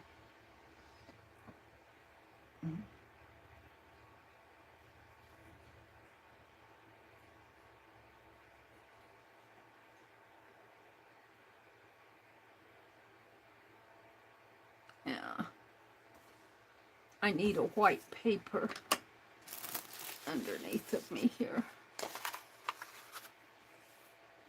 so I can see where I'm going.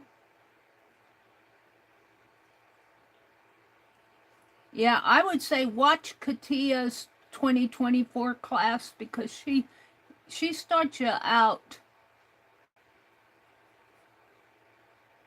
and she explains things step by step. She goes slow, and then she'll repeat it several times. She says, "Do you want to see that again? Type in a 1 if you do. I want to know, are there any questions?"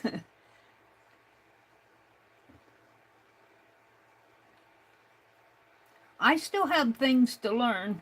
I have a lot to learn, even with the needle tatting. Last session we did the lock join, which is very simple join, to tell you the truth. But I was working with it yesterday while, who was I watching? Yesterday.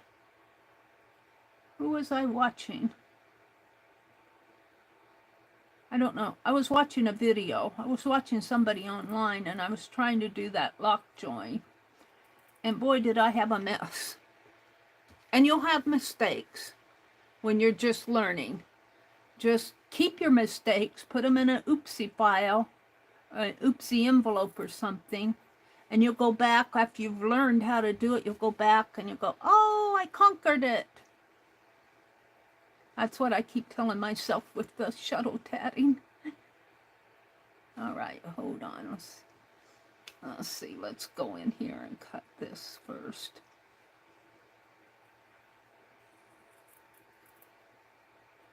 Now this is his horn, not an ear. I'll have to put the ear back in.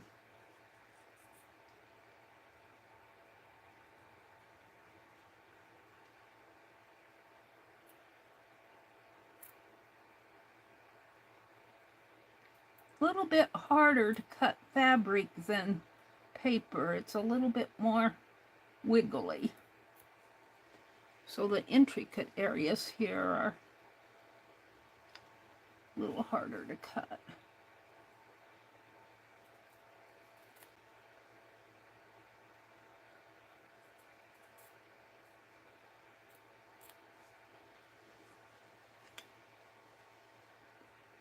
Come on, little horsey.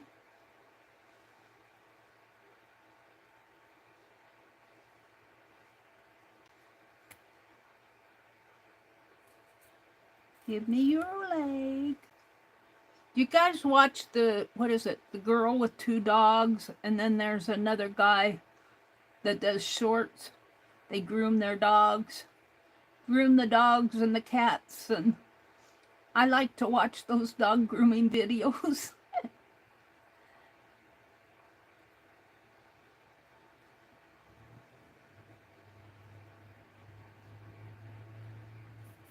And what got me onto that was holding this horse's leg while I was cutting it. Because they hold the legs when they trim the nails and trim the shave the paw pads. And give me your leg. This won't hurt you at all. I'm getting the excess fabric out of there. Right, all the way through there. Not quite.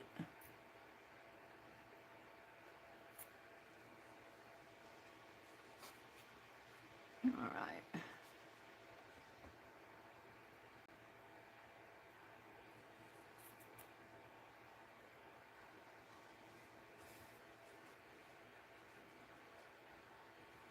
I suppose if I pin this to the paper and cut around with the paper, it would have more stability, but no, that's not what I'm doing.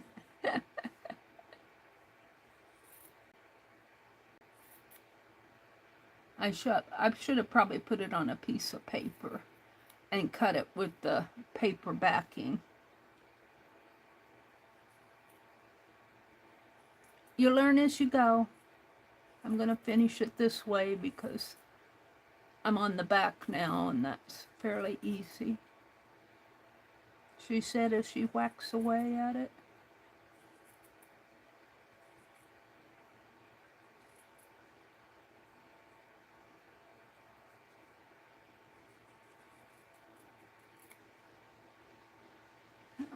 Let's cut out the tail. And all these little scrappies will go in the scrappy bin for slow stitch, for meditation scrolls. He's starting to look like a horse. Yes, he is. Let's cut your tail out here. Might be easier to start on this side. Looks like I whacked it there.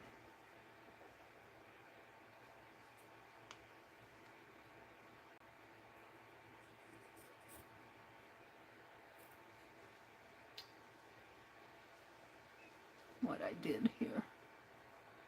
Squared off the tail.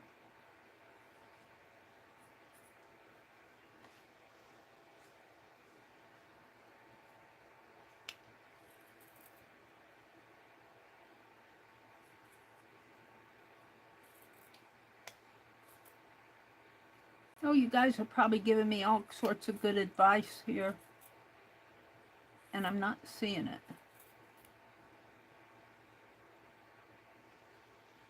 All right. Let's cut it this way.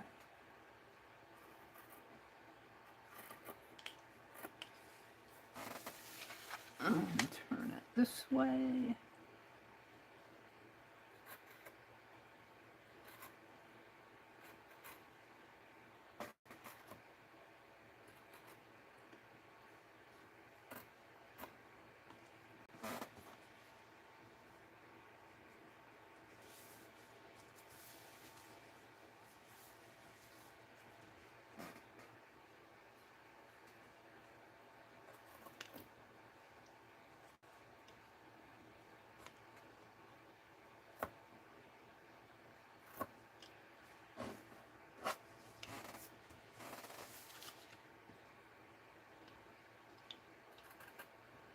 That's an intricate curve there. You don't, it's easy to draw, harder to cut.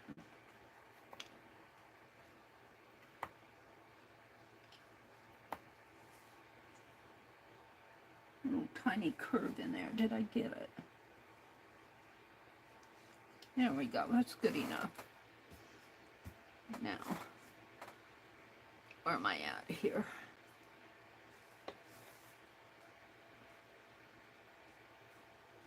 Down in here it's starting to kind of ravel.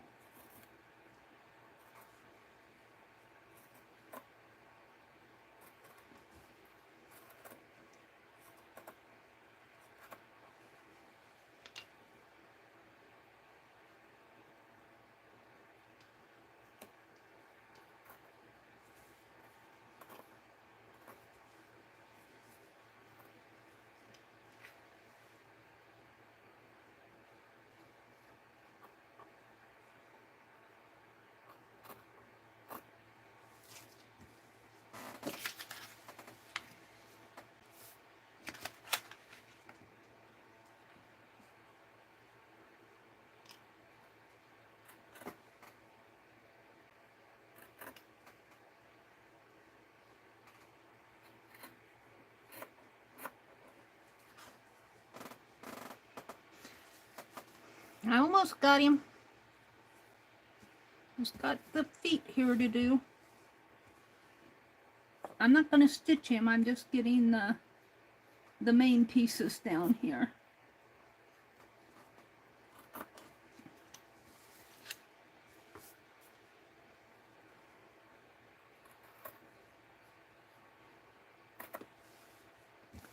Let's come this way. And sometimes rather than trying to do that curve, I'll just come up from the bottom and go that way.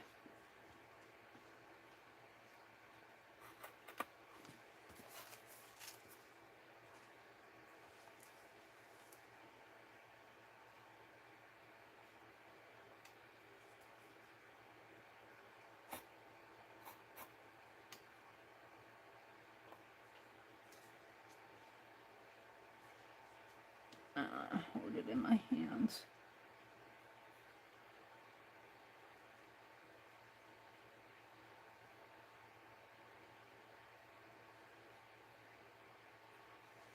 Let's cut this off.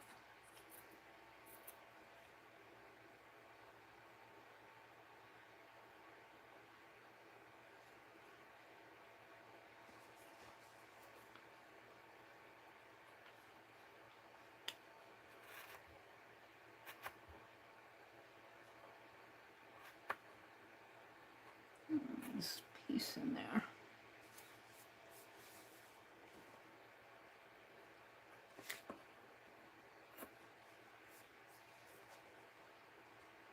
This is a piece I want to hold in my hands.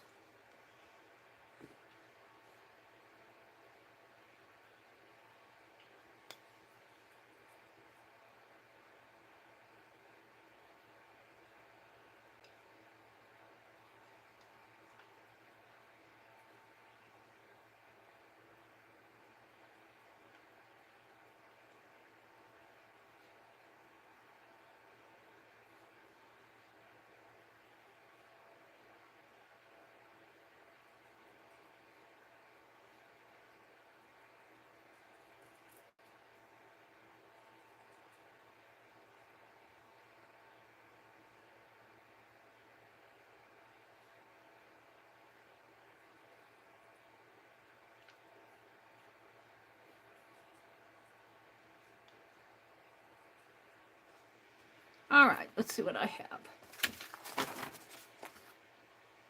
This is how he looks on this side. Here's your tail. That's how he looks on this side. Get your foot out here. I'm kind of liking it. And then when you flip it over, he's all clean on the other side. That's the side I'm going to use. So let's save all of these. I think I'm going to put him in my teddy bear. Let's do that now while I have him in my hand. Get your tail flipped. I'm kind of liking him. He's okay for a first time piece.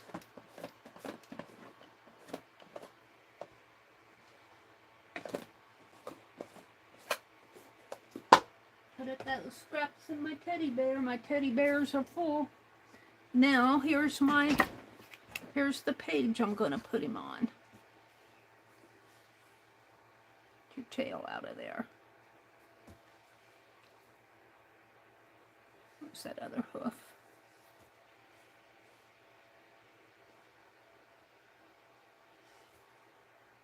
Now, when she did her applique, she appliqued the piece down and then she cut underneath of it to make the pieces thinner. But I don't think I'm going to need to do that because I'm not doing a lot of additional pieces on here. Let's see here. Let's get his feet looking good. How do your feet go? Like that. I think I'm happy with him. Now, he's got an ear here. This is a horn. He's going to have an ear in there. And I could do that with, you know, make his ears a different color. But I could also put a mane in there.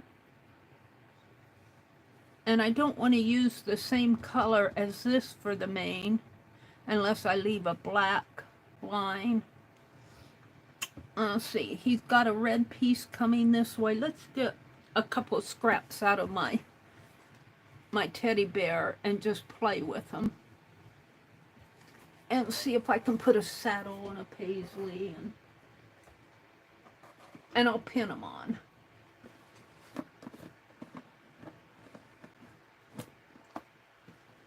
So I've got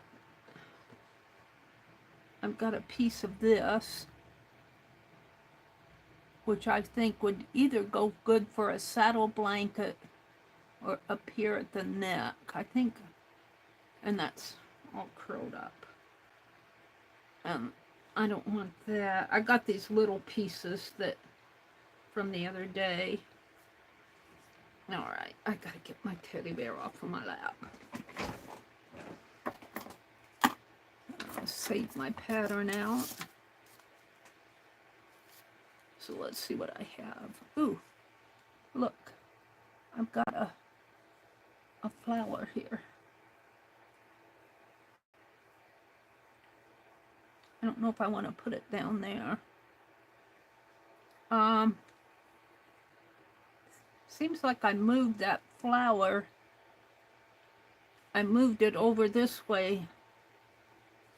I've got to be careful about lifting this horse up because he's very delicate now. He turns and twists, and I have to shape him all up again. Come on, little guy.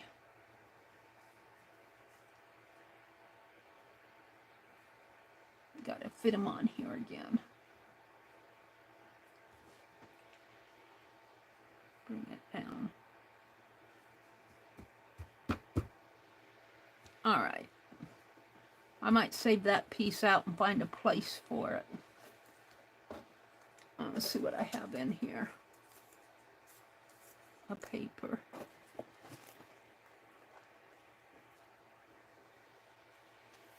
And got a ribbon. I might just take a piece of that and save it out.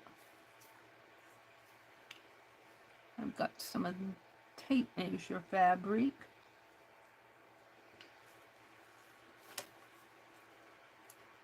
This is a tie. It's almost too dark though. Oh, I could name him J. Garcia. I'll save up some labels, see what happens with that.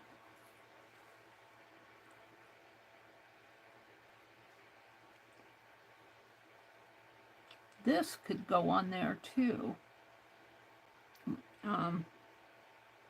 I'd need a piece that had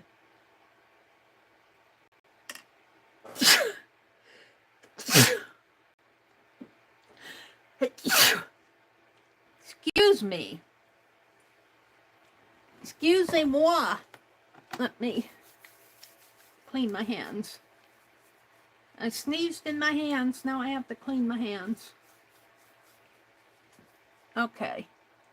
I like this, but I need more of that rusty color around the black. I'm going to set it up here. Let's see what else I have in here. I've got a piece of gold. I'll probably have more of that somewhere in here.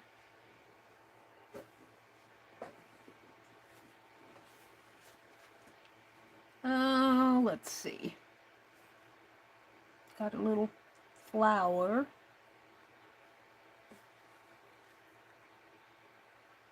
That's just the black piece. Here's another tie that says George Machad Xylos. I like the Xylos. We'll save those out and see what I end up with. Here's another one that says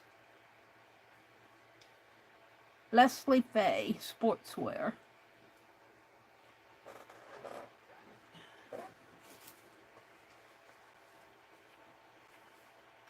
That doesn't, that's just the sizes.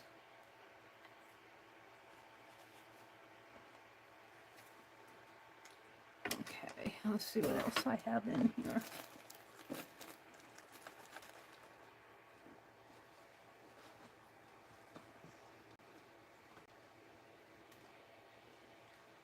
I'm pulling out a bunch of it.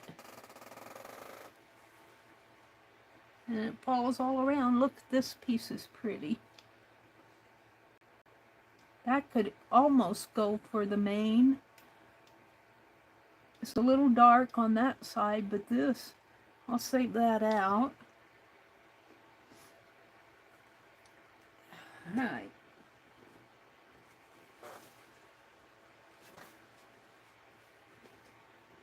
Let's see. This is pretty, but Well, I kind of like that on there.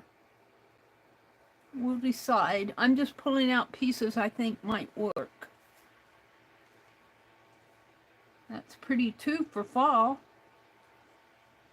isn't it? Put a leaf on his bottom. Actually, that might go good up in here. I don't know. I got a bow. They all look good on here. I'm going to have it all over here. No, not all of it. I'm picking out. These are all my scrappies. This would look good on the mane too. This is fringe. Oh, I like that. Shape it up here, kind of. Stitch it on and then curve it.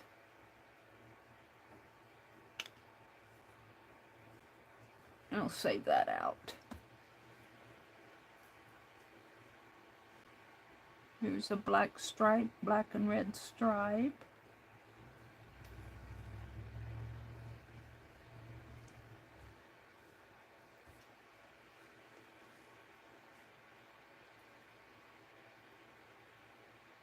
There's a lot of things that could go on here.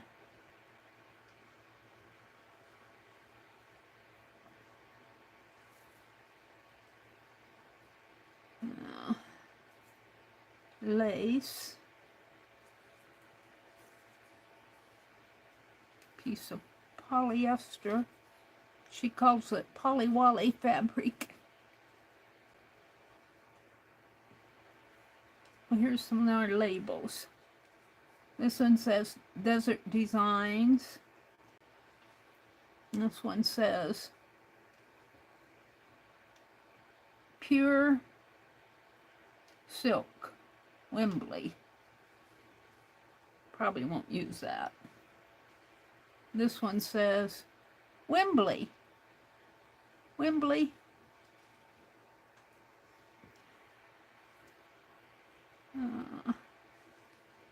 This is just a stripe.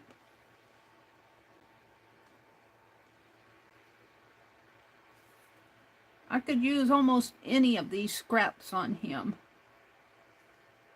This says Kenneth Cole Reaction. These are when I tore apart those ties.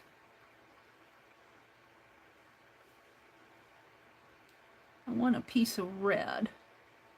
This is felt. We'll save that out. I got red there though too. And this is seam binding. This says Hilo Hattie, made in Hawaii. Hilo Hattie. I like the word Hattie. Hattie, Hawaii.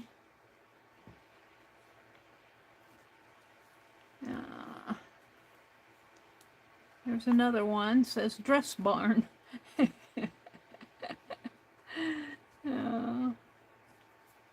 That's just the size label. A little piece of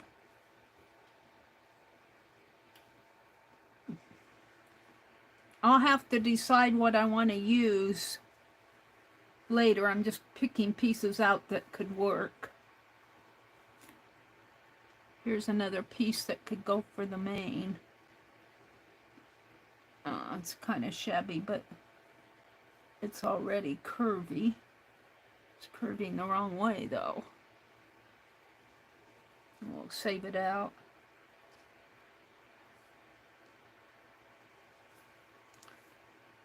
Oh, what else is in here?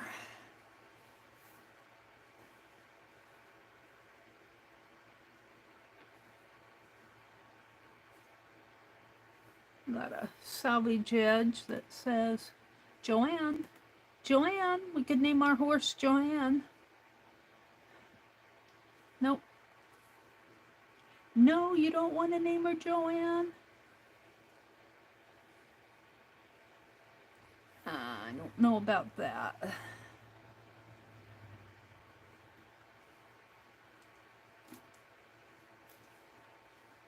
Alrighty.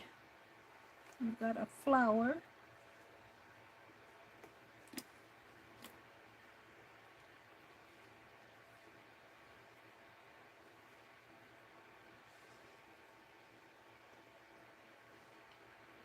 There's another label. It says Dacron and polyester. We won't say that one out. These are those come off the ties where, you know, it's folded like this and you tuck the tie in. Let's see what else I have. I have a whole bunch in here. I love going through these scraps. I love going through them. I don't throw them away. Let's just empty my teddy bear. And we'll start putting back in the teddy bear here. This says Ketch, K-E-T-C-H. I kind of like that. And these are all sorts of sequence things I'm saving for Christmas.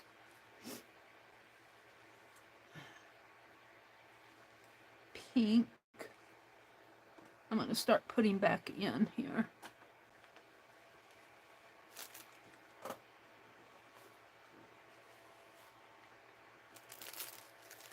Now here's some. No, these are just threads. Although it would work for the mane. But I don't think so. We'll put those back in. This one says the tie bar. This one says Holiday Traditions, Hallmark. This one says Stafford. I kind of like that, Stafford. And this is just a little size tag, medium. Mason and Bell. All right. I don't think I'm wanting this. And this one says love. I love, love, love you. I don't want that. Now this is kind of cool. I'll save that out. A little bit of, we'll see.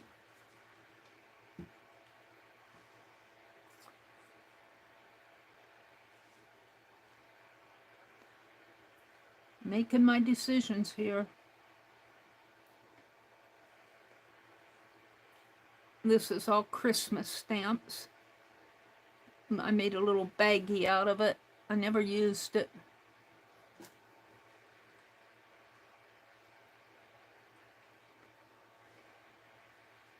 Now, hold on, I've got to move a little faster here. Some basket fabric. This is kind of cool. I don't know. For the tail, maybe? Could I make a tail? No, I don't think so. Some text.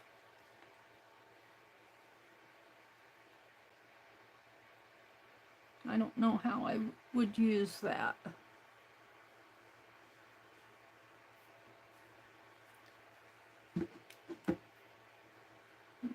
Another bow.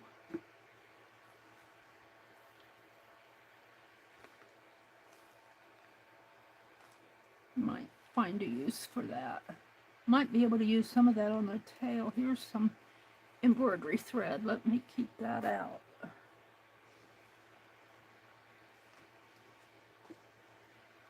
I'm looking at every little piece.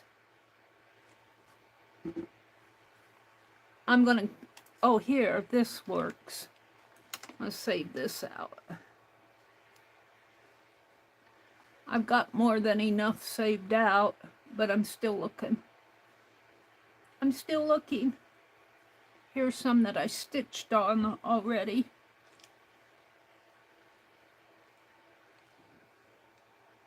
Yeah, let's see.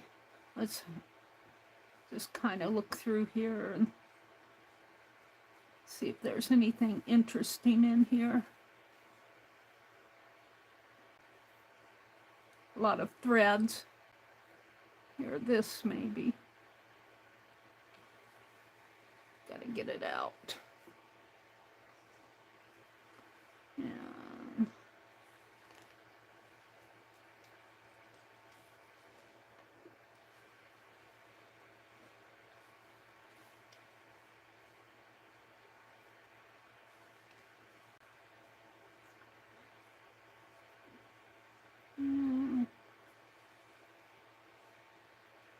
Here's some pretty red.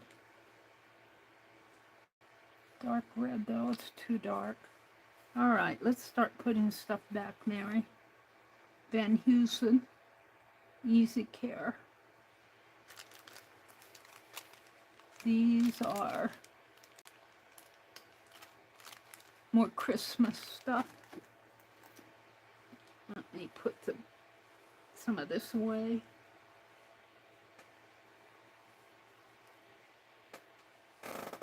Got a thread hanging on it.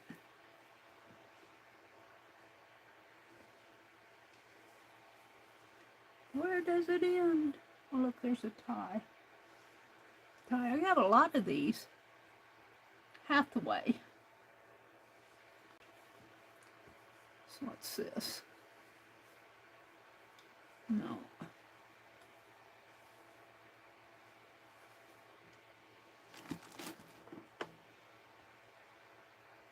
This is pretty. I'll save that. There's what's on it. A label. It says 90. 90 degrees. Must have had it on something.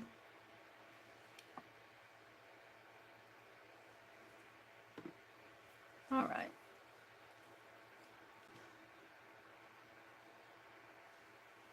I might need that.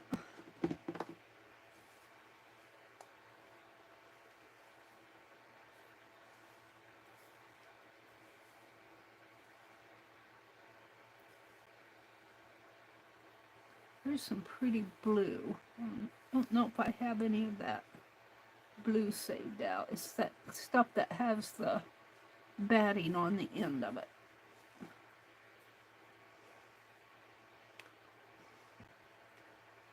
And I don't need much black, but here's a stripe.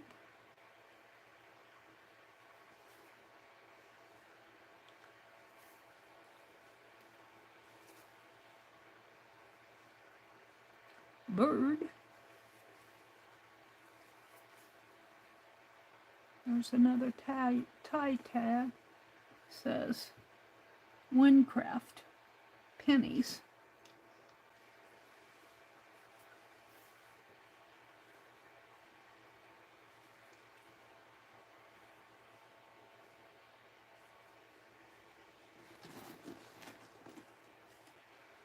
I am putting stuff back, really.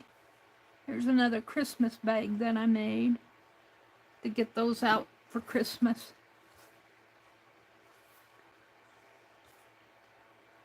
I'm trying to put this stuff back without looking at each and every piece. I'll have a hard enough time deciding between the ones I've already pulled. Countess Countess Wara, W-A-R-A, New York. I like the word countess. There's a tape measure. Joanne. I think I looked at most of these. There's another tag that says Valentine Day neckwear. All right, Mary, I think I looked at most of this stuff here. I pushed it over to the side. I'm gonna tuck it back in my teddy bear.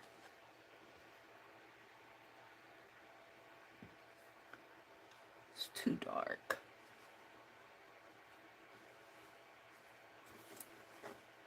Okie dokie.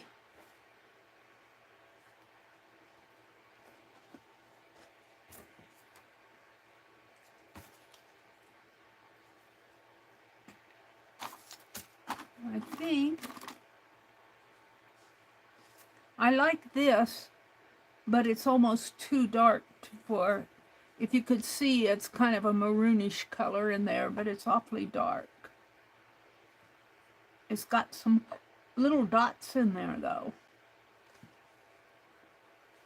I wish it were just a little lighter. And no, I'm not going to take Clorox to it, I promise. Okay, I think I can put the teddy bear away. And we'll put this in an envelope. I'm not going to do anything with it this morning. I think I'm about ready to move on to something else, so come out and chat first. And I'll sit out on my chair this morning and figure out what I want to do with this. I need to leave about 8:45 this morning, or even, I'm not going to stay on much longer. I have to be in a meeting. I do like this. So I'll probably put this on someplace toward the end.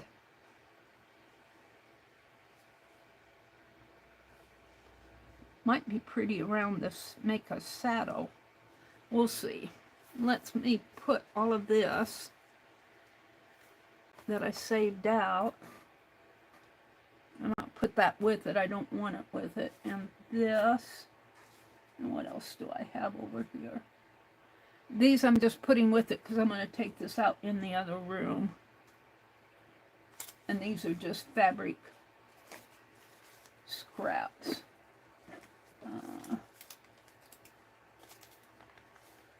No. Okay. I'm kind of happy with what I found here. I'm happy with my horse. He gets out of shape here. Let me pin him on here. Let me put this stuff in a... Is that an envelope, Mary? Hold on. Let me see what I have here. If I want an envelope, it's falling in my face. If I don't want one, I can't find it. Let me just do it this way. And take this paper and just put that on top. And I'll put that behind me. And I'll shape him up. I'll shape him up later. Let me put this behind me. And I want to do one more thing before I leave.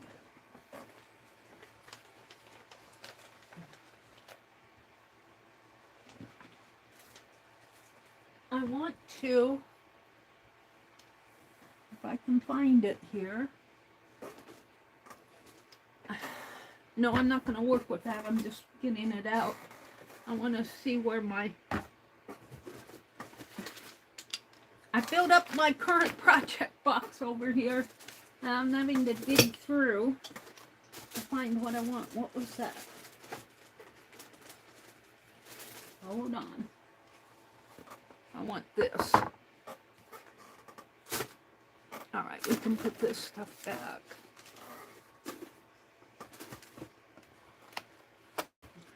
This is going to be my December daily here. And what I have, if I can get it out without spilling everything on top of it.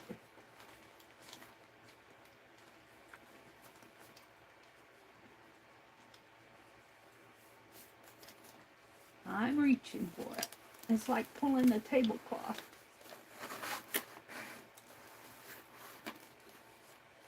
There we go.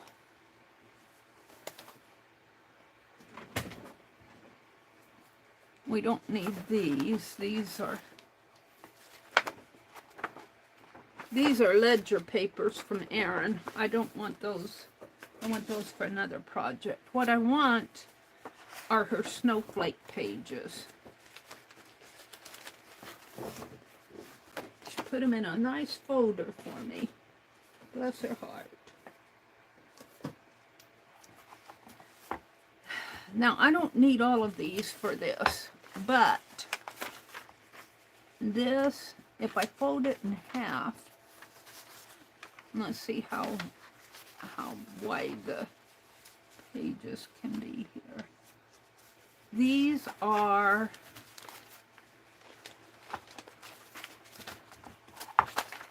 these pages are, I might have to measure with my ruler.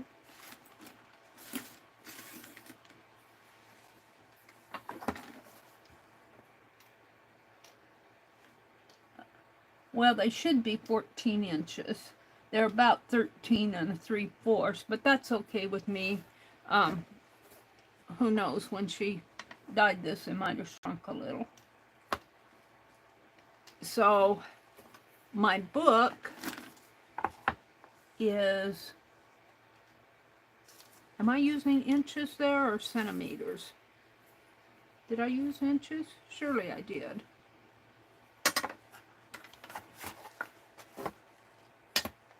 I did 13 3/4. And my book, if I go from the end of the spine to the, it is about 6 1/4, but if I go from here, which I probably should, it's about 6. I'll bet it's 6 by 9. This is 9 1/4. So if I make my pages 6 by, I think 8 1/2, because I want room. I want room for stuff. So 8 1/2. I could do 5 by 8. What? Let's see. 8 1/2. How wide is this? This is, come on. This is 9. So cut a 1/2 inch off of here. And 12 this way, maybe 12 this way. Let's mark it and tear for this one. I might tear them all.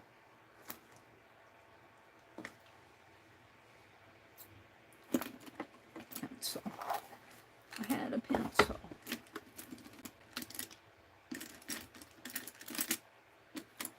It doesn't help for me to put these little pencil holders up here.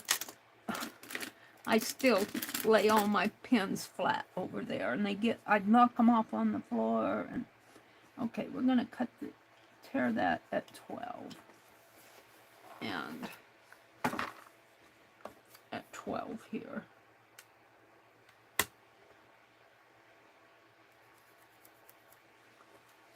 So let's tear this.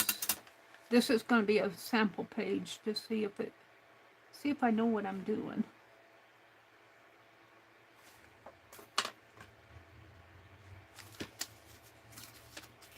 And of course, you know this won't go to waste. You know it won't go to waste. And then I need a 1/2 inch off over here, because I'm going to make it at, I think I said 8 1/2. I think I'm going to leave more room though. Let's see. 9 1/4. 8 1/2 is plenty of room. 9 1/4 leaves me a 1/2 inch. Leaves me 3/4 of an inch space. So 8 1/2 is plenty.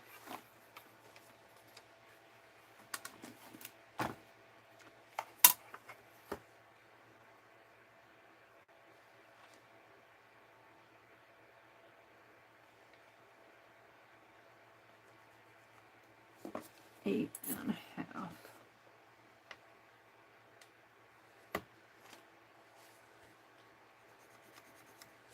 And let's see if I can tear this. I might end up cutting it.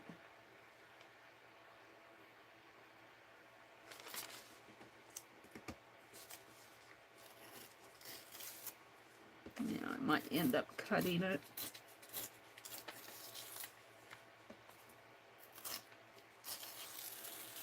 We'll tear this piece.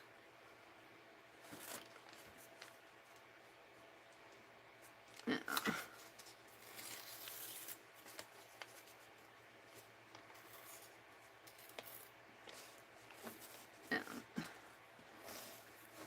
going to get rid of those.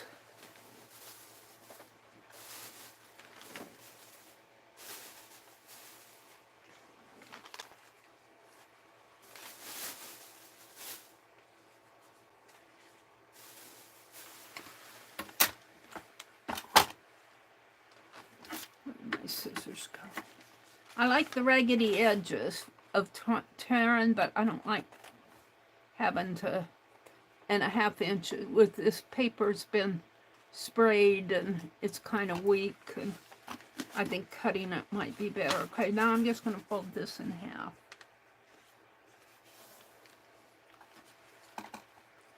And I want to keep this journal fairly thin, and I'm thinking that I can write on this pretty good, especially on it when it's lighter in here. Yeah, I got it upside down. No, the insides. No, it's not upside down. So I think this is going to fit just fine. And so got all these papers in my lap.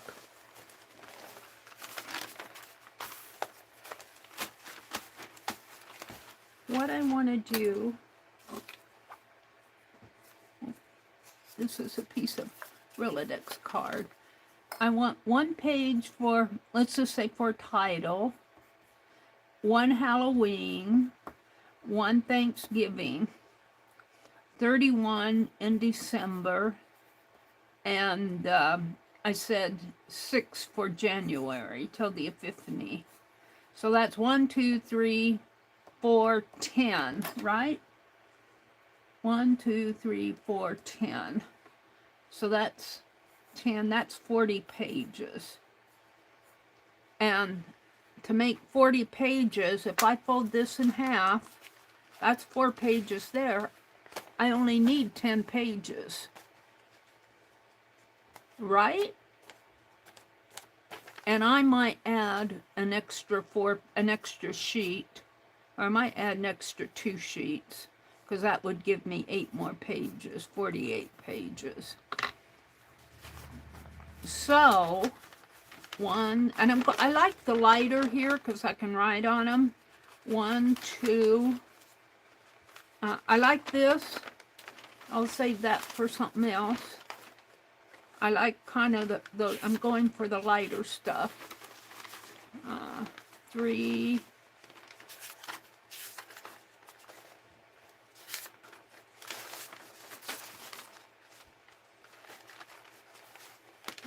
I think I'll pull this one out. 4, 5. This is dark on the other side, but 6, 7, 8,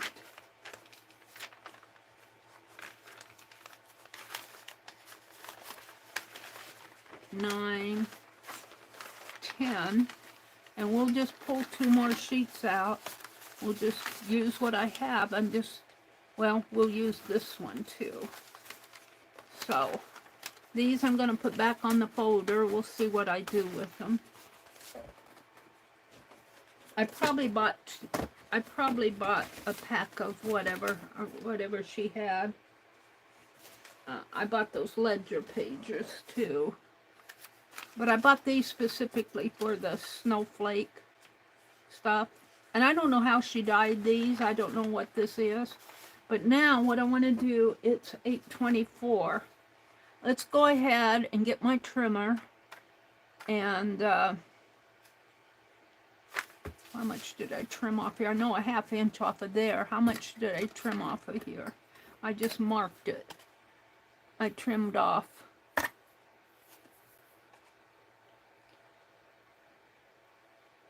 Boy, this ruler's my markings. 1 3/4, I think I trimmed off here. Let's just use this as a guide. So all I want to do is trim these down fast. And I'm going to put them, I'm not going to bind them, I'm just going to set them in here for now. But I do want to get this journal bound. I want to get it bound. And I might have to end up, since there's only 10 pages, I might end up reinforcing the sides here with like some washi tape. But that'll be for another day. I want to get my, this will be my December daily. But I want to get it all bound so that I can actually use it in December rather than having to put it all together.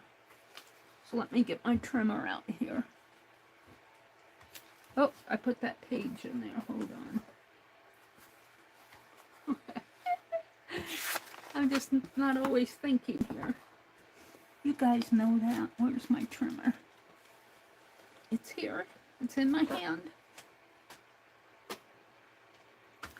And I'm going to cut it rather than tear it because I feel like I won't get those, I won't have to clean up the mess I make.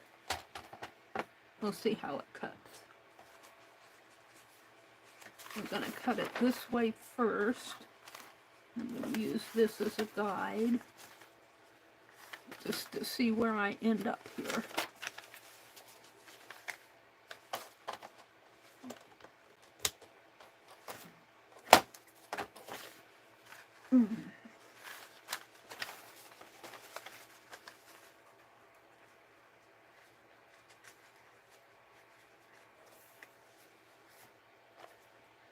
Okay, right there, and I'm right at just on the other side of the 12. I think I can go to the 12, and that makes sense. 12, yeah, 12 inches.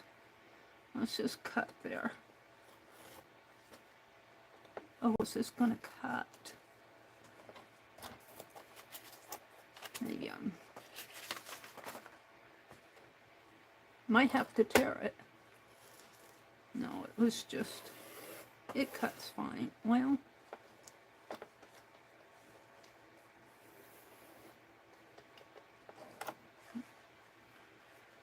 it does kind of bunch up in there. We'll see if I can cut this. I don't know. And then I know it was just a ½ inch. It was just a ½ inch over here. We'll see. Maybe it was just that one sheet, hopefully.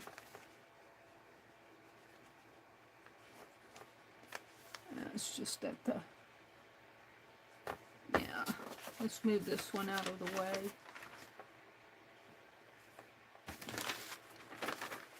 I think what did I say? 8.5.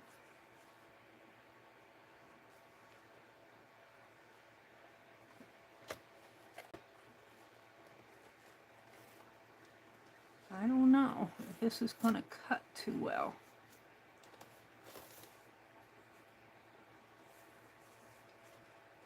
It's not cutting any better than it tears. So I might have a better, it's not cutting very good. I don't think it's my blade. Let me try. I put that other paper down below. Let me try this.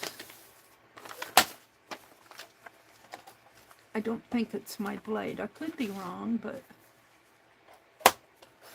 see, my blade cuts good.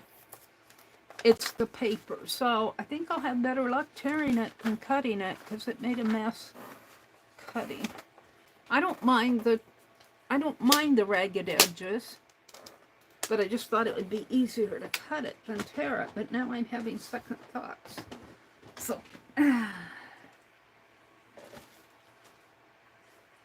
need to do 10 of these. Well, it kind of tugged at it though. Where's my ruler?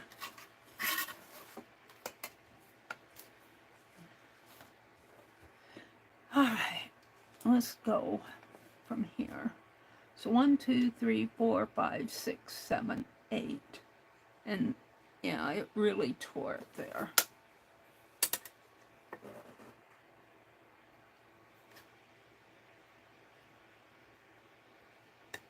course, I don't have it.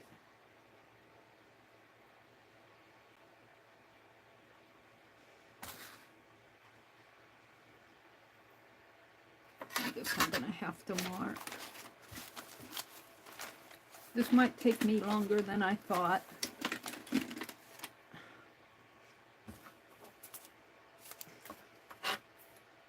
Now, 1/2 inch. And yeah, it butchered it. It butchered it. Over there, I might have to use another sheet.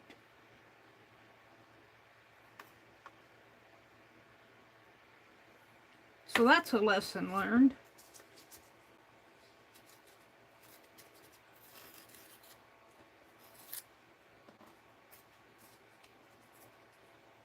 Maybe if I fold it up,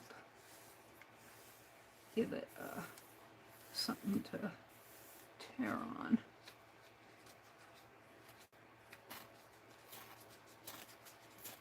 That works better.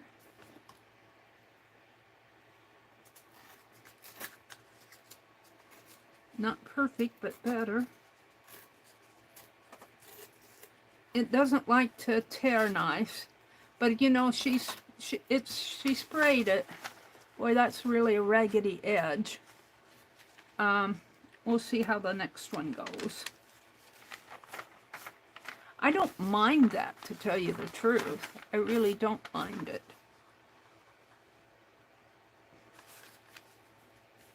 In fact, it's kind of cool. I could ink that up. It doesn't have to be nice and neat. This one turned out better than I did by hand. So let's see. Let's do this again.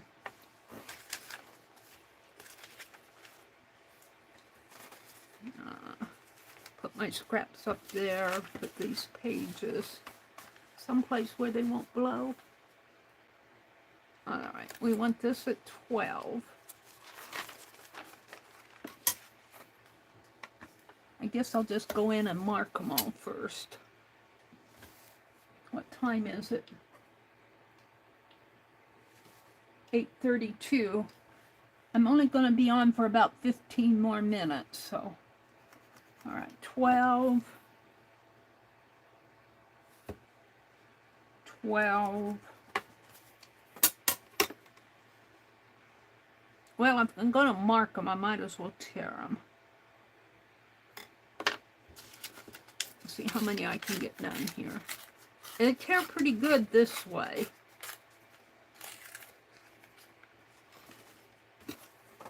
And, well, yeah, and 1/2 inch. And maybe if I fold this 1/2 inch.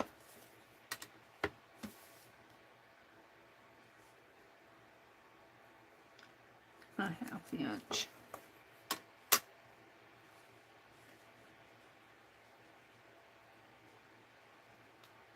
A 1/2 inch. Might as well just go ahead and tear. Otherwise, I just have to come back. And let's just give this a little bit of a fold.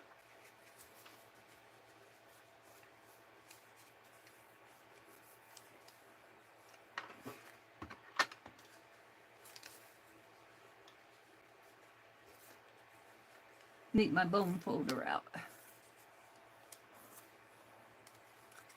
It doesn't have to be perfect.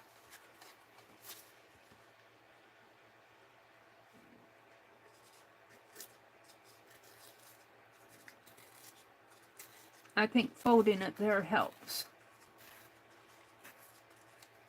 Gives it something to guide the tear.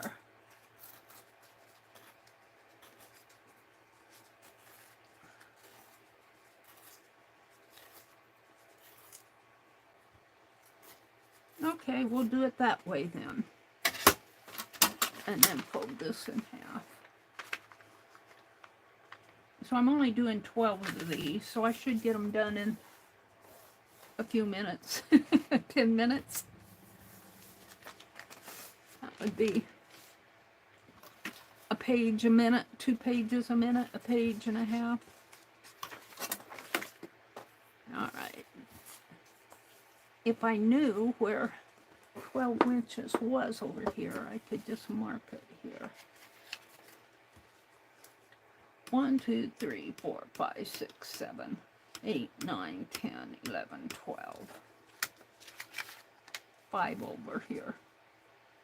Right? There's 8 there. 1, 2, 3, 4, 5, 6. 1, 2, 3, 4, 5, 6, 7 there. 1, 2, 3, 4, 5, 6, 7. 1, 2, 3, 4, 5. That probably will not stay, but we'll mark it there.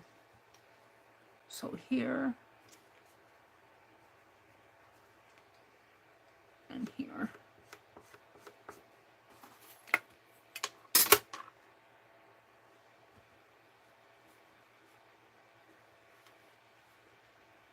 And even if these pages are not exact either, it's not going to make a whole heck of a lot of difference. It just won't be a perfect journal. Nothing I do is perfect. And then where's my pencil? A 1/2 inch. Here.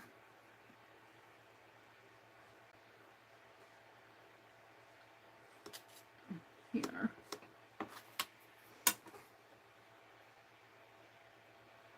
And I kind of want to fold.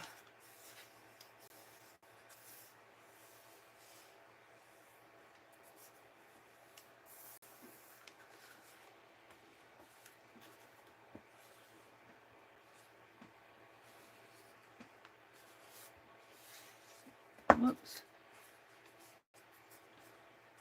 Watch it get lost in there.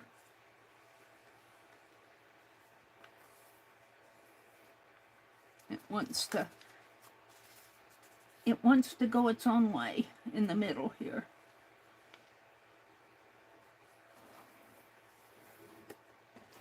All right, let's see what I can do.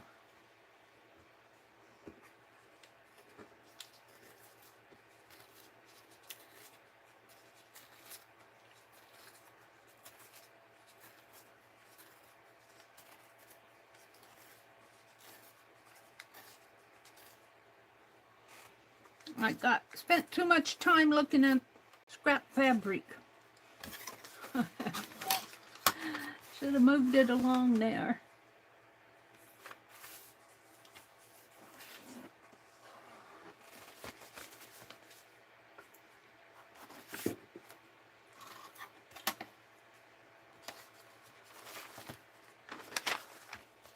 All right, I think it's right here. We have to go from this to 1, 2, 3, 4, 5.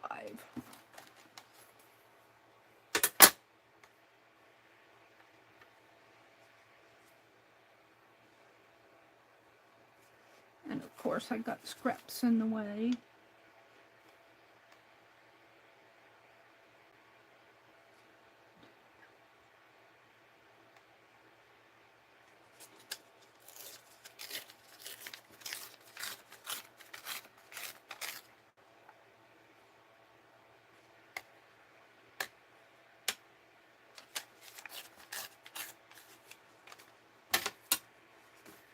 And a 1/2 inch.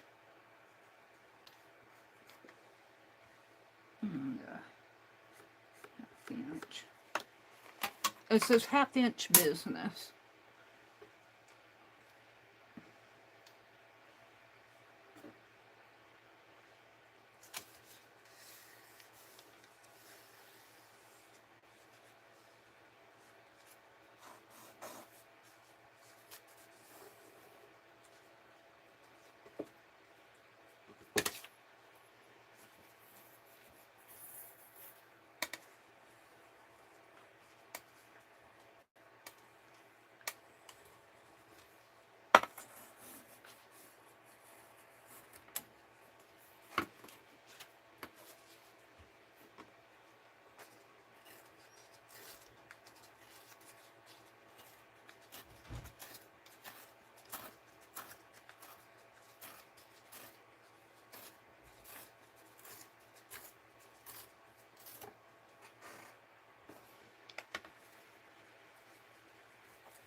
I think she used different kinds of paper, because this paper feels entirely different than those other sheets.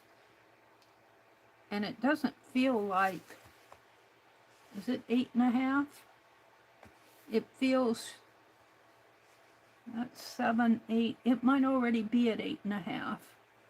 1, 2, 3, 4, 5, 6, 7, 8.5. And this paper feels entirely different. This is a different paper. 7, 8, 9, 10, 11, 12.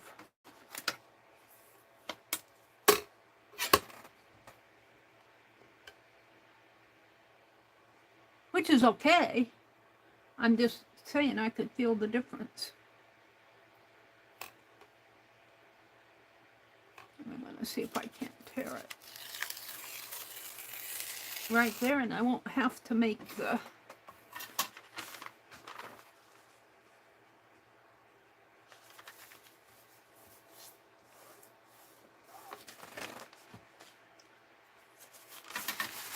Is this the same?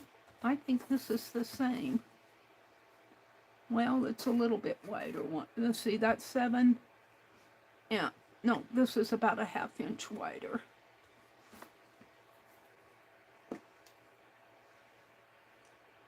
A 1/2 inch.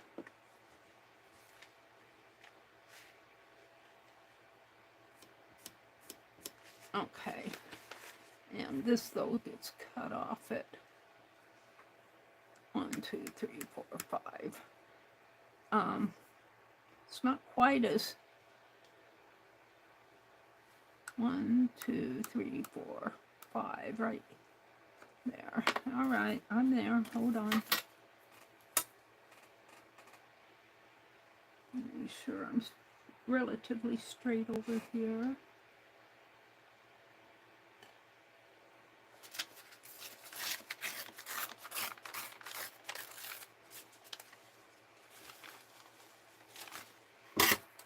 We need to do the 1/2 inch trick here.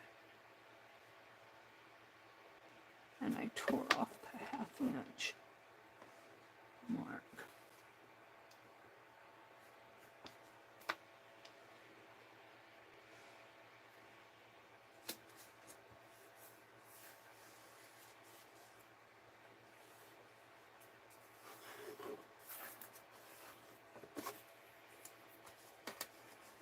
I think by scoring this down, it gives it something to, some guideline here.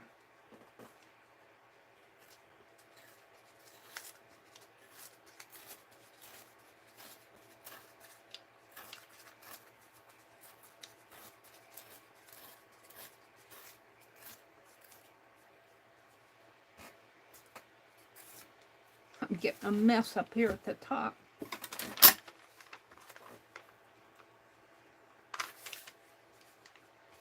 How many do I have left? 1, 2, 3, 4, 5. I'll have to hold these for the next time I stream because it's 8:44. But we're doing pretty good here. So I think I want about 6 pages. I think I made 12 pages. So if I put 6 pages in a signature, what do I have here?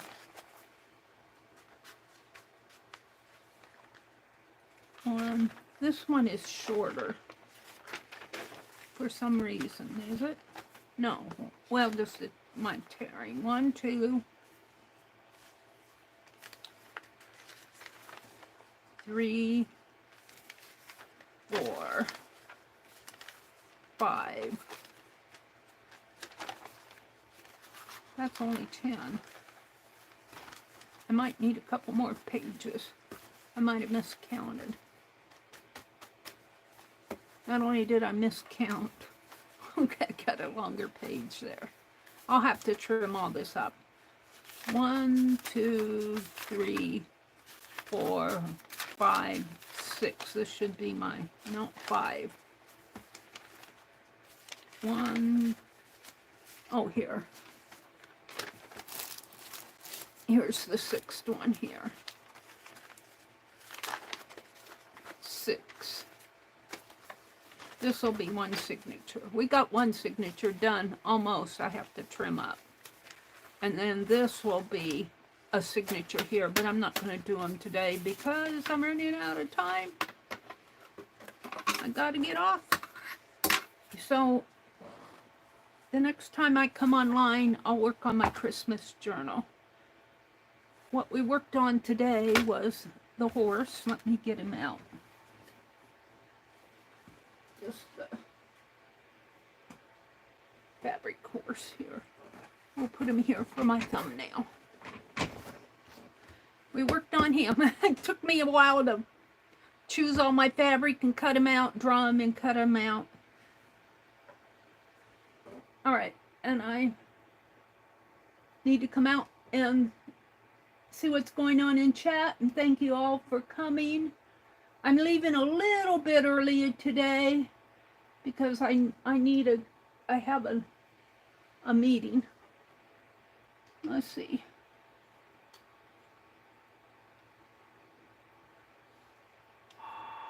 Oh, and the phone's ringing. Angie, who's that broken leg? I missed that. That was her nephew. Thank you, Linda. Hi, Linda. Phone's ringing. Hi, Linda. Hi, Dar. Thanks for popping in. Kathy Berg. Today is Tuesday. Phone is ringing. Why do they think that they can call this early in the morning?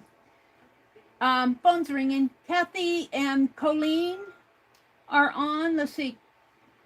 Kimberly, it's fine. Now I wait for 3 months for step 2.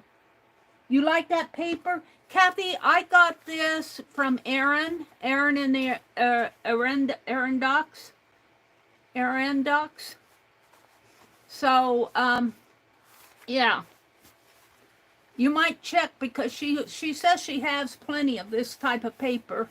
And she probably makes more of it. She'll probably make more for her next sale. I went to one of her sales.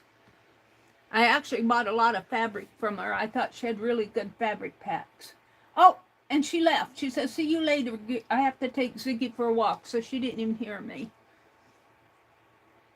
There's the link. Kimberly put a link to Kathy's channel. Thank you, Kimberly, for saying hello. Thank you, everybody, for saying hello to Kathy.